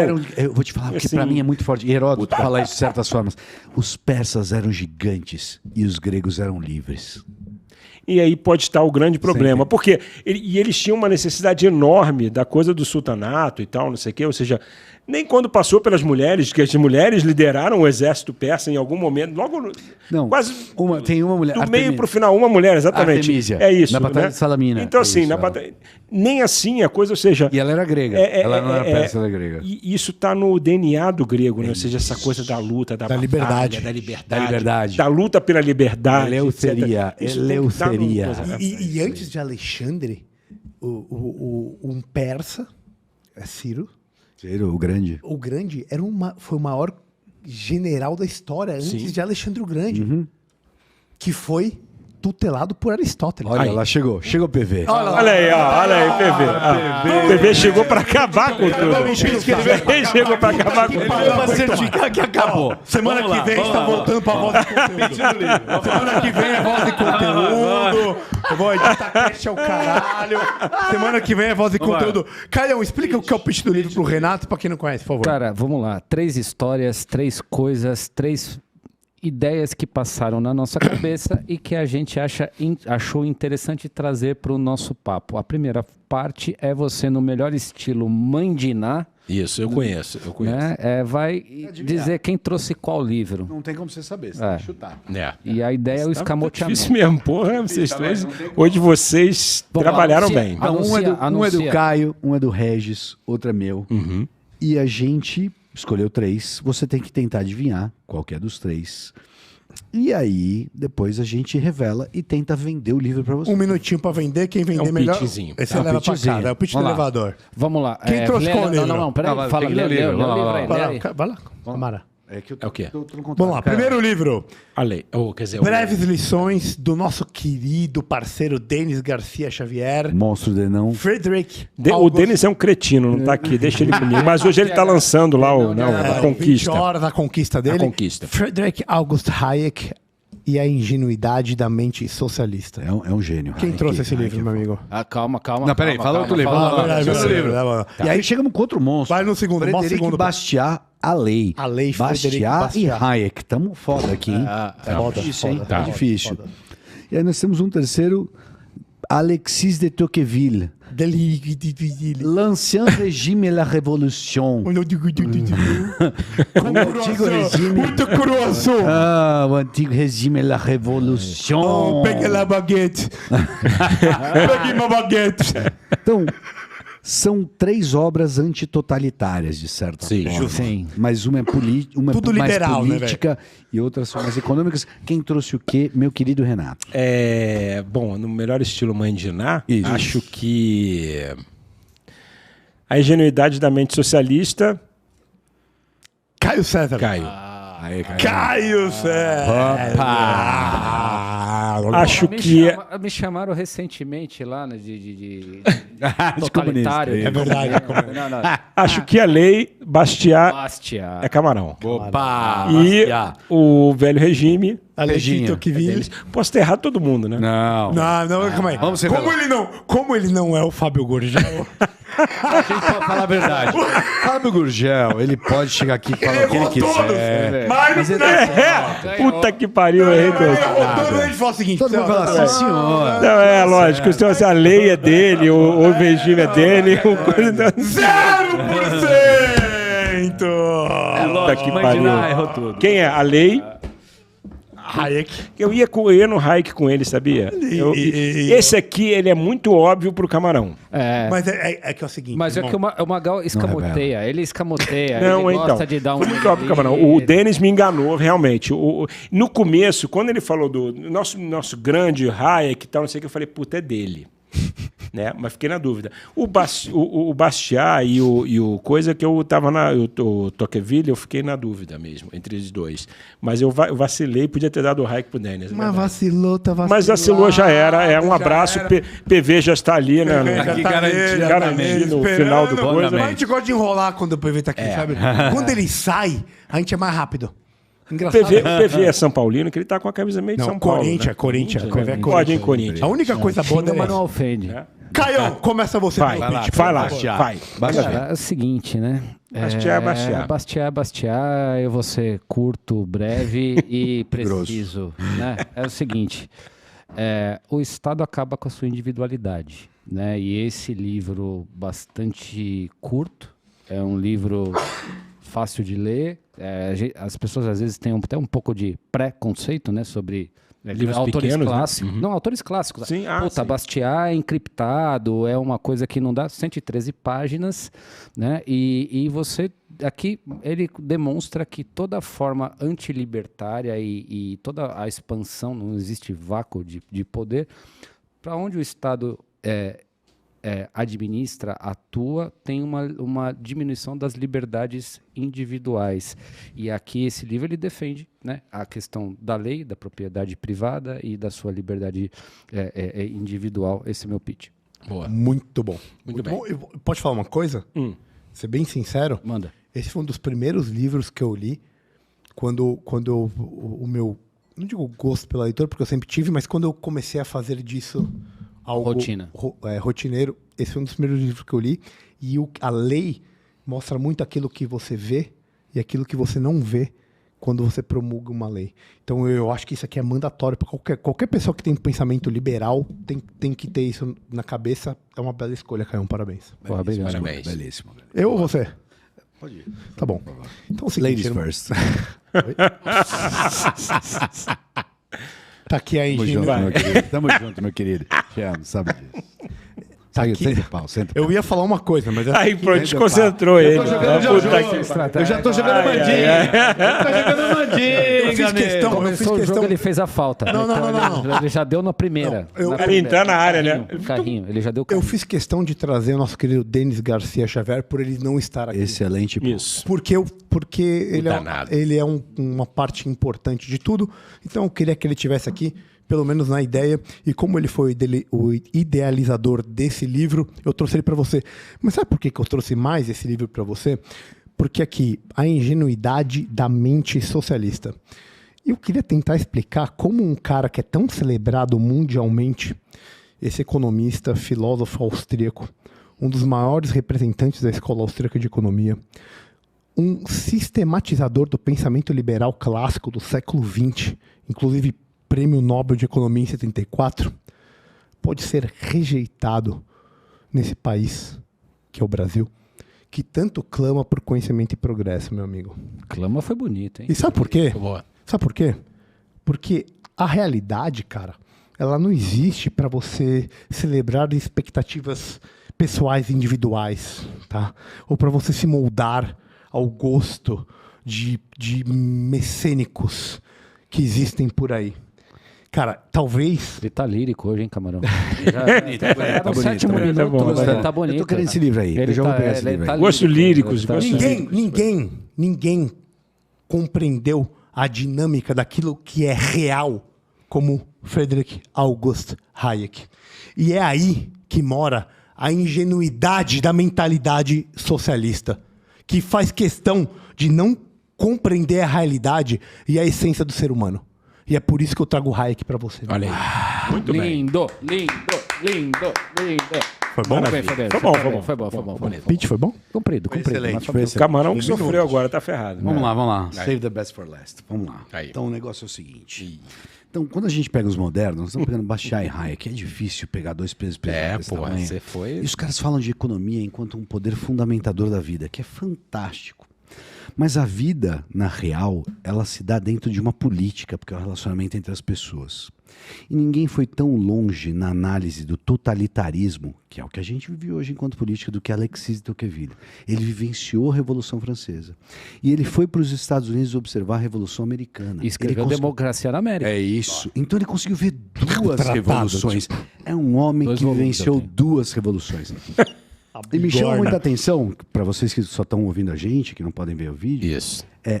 na foto, é uma pintura numa foto, é de Louis Capet. Isso. Louis Capet, Louis também Capet. conhecido como Luís XVI. Luiz Capeta. Esse é o homem que Louis perdeu Capeta, a cabeça. Esse é o homem que O Rei Sol.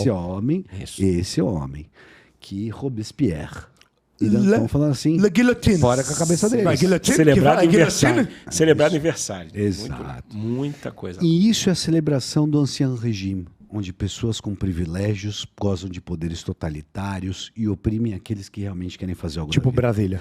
Exato, e vai para muito além da economia. É por isso que quando você vai muito para além da economia, você tem que voltar para essa ideia de volta. Mas o que eu acho legal é que ele é um homem, Alexis de Tocqueville é um homem moderado, ele não é um revolucionário, ele não faz parte daqueles que querem cortar a cabeça de Lavoisier, como a Revolução fez. Mas ele observa a Revolução com aquele furor revolucionário de quebra do privilégio, quebra daquilo que era tirânico e totalitário, que é o que a gente vive hoje. Esse é meu pitch. Acabou o beijo. Renatão, meu brother. Pode chamar de brother porque você é carioca e eu gosto de você. Boa. Apesar de não falar brother, mas, assim, eu sou mais paulista do que carioca. Eu sou realmente Qual sou uma farsa. dos livros o senhor, Vossa Senhoria, Vossa Excelência, vai levar para casa, Vossa meu amigo? Eu vou levar o Hayek sem a menor Eu sabia! É triplete, os últimos três são bons. Eu tenho muita curiosidade, na verdade. Eu acho que deve ser muito interessante, né, entender um pouco mais, né, dessa parte principalmente do pensamento econômico, né, etc., de uma economia forte, né, como foi a austríaca, de uma coisa tão bem desenhada, né, e eu acho que é um livro que eu gosto muito de, não de biografias, mas acho que tem uma coisa muito interessante. O Velho Regime, né, a Revolução, ele é história, não deixa de ser. Né? Mas eu acho que eu me desperto um pouco mais de curiosidade aqui, porque isso conversa muito com a realidade. Né? Então, acho que tem uma coisa muito importante. O Bastiat também não é uma coisa desinteressante, não.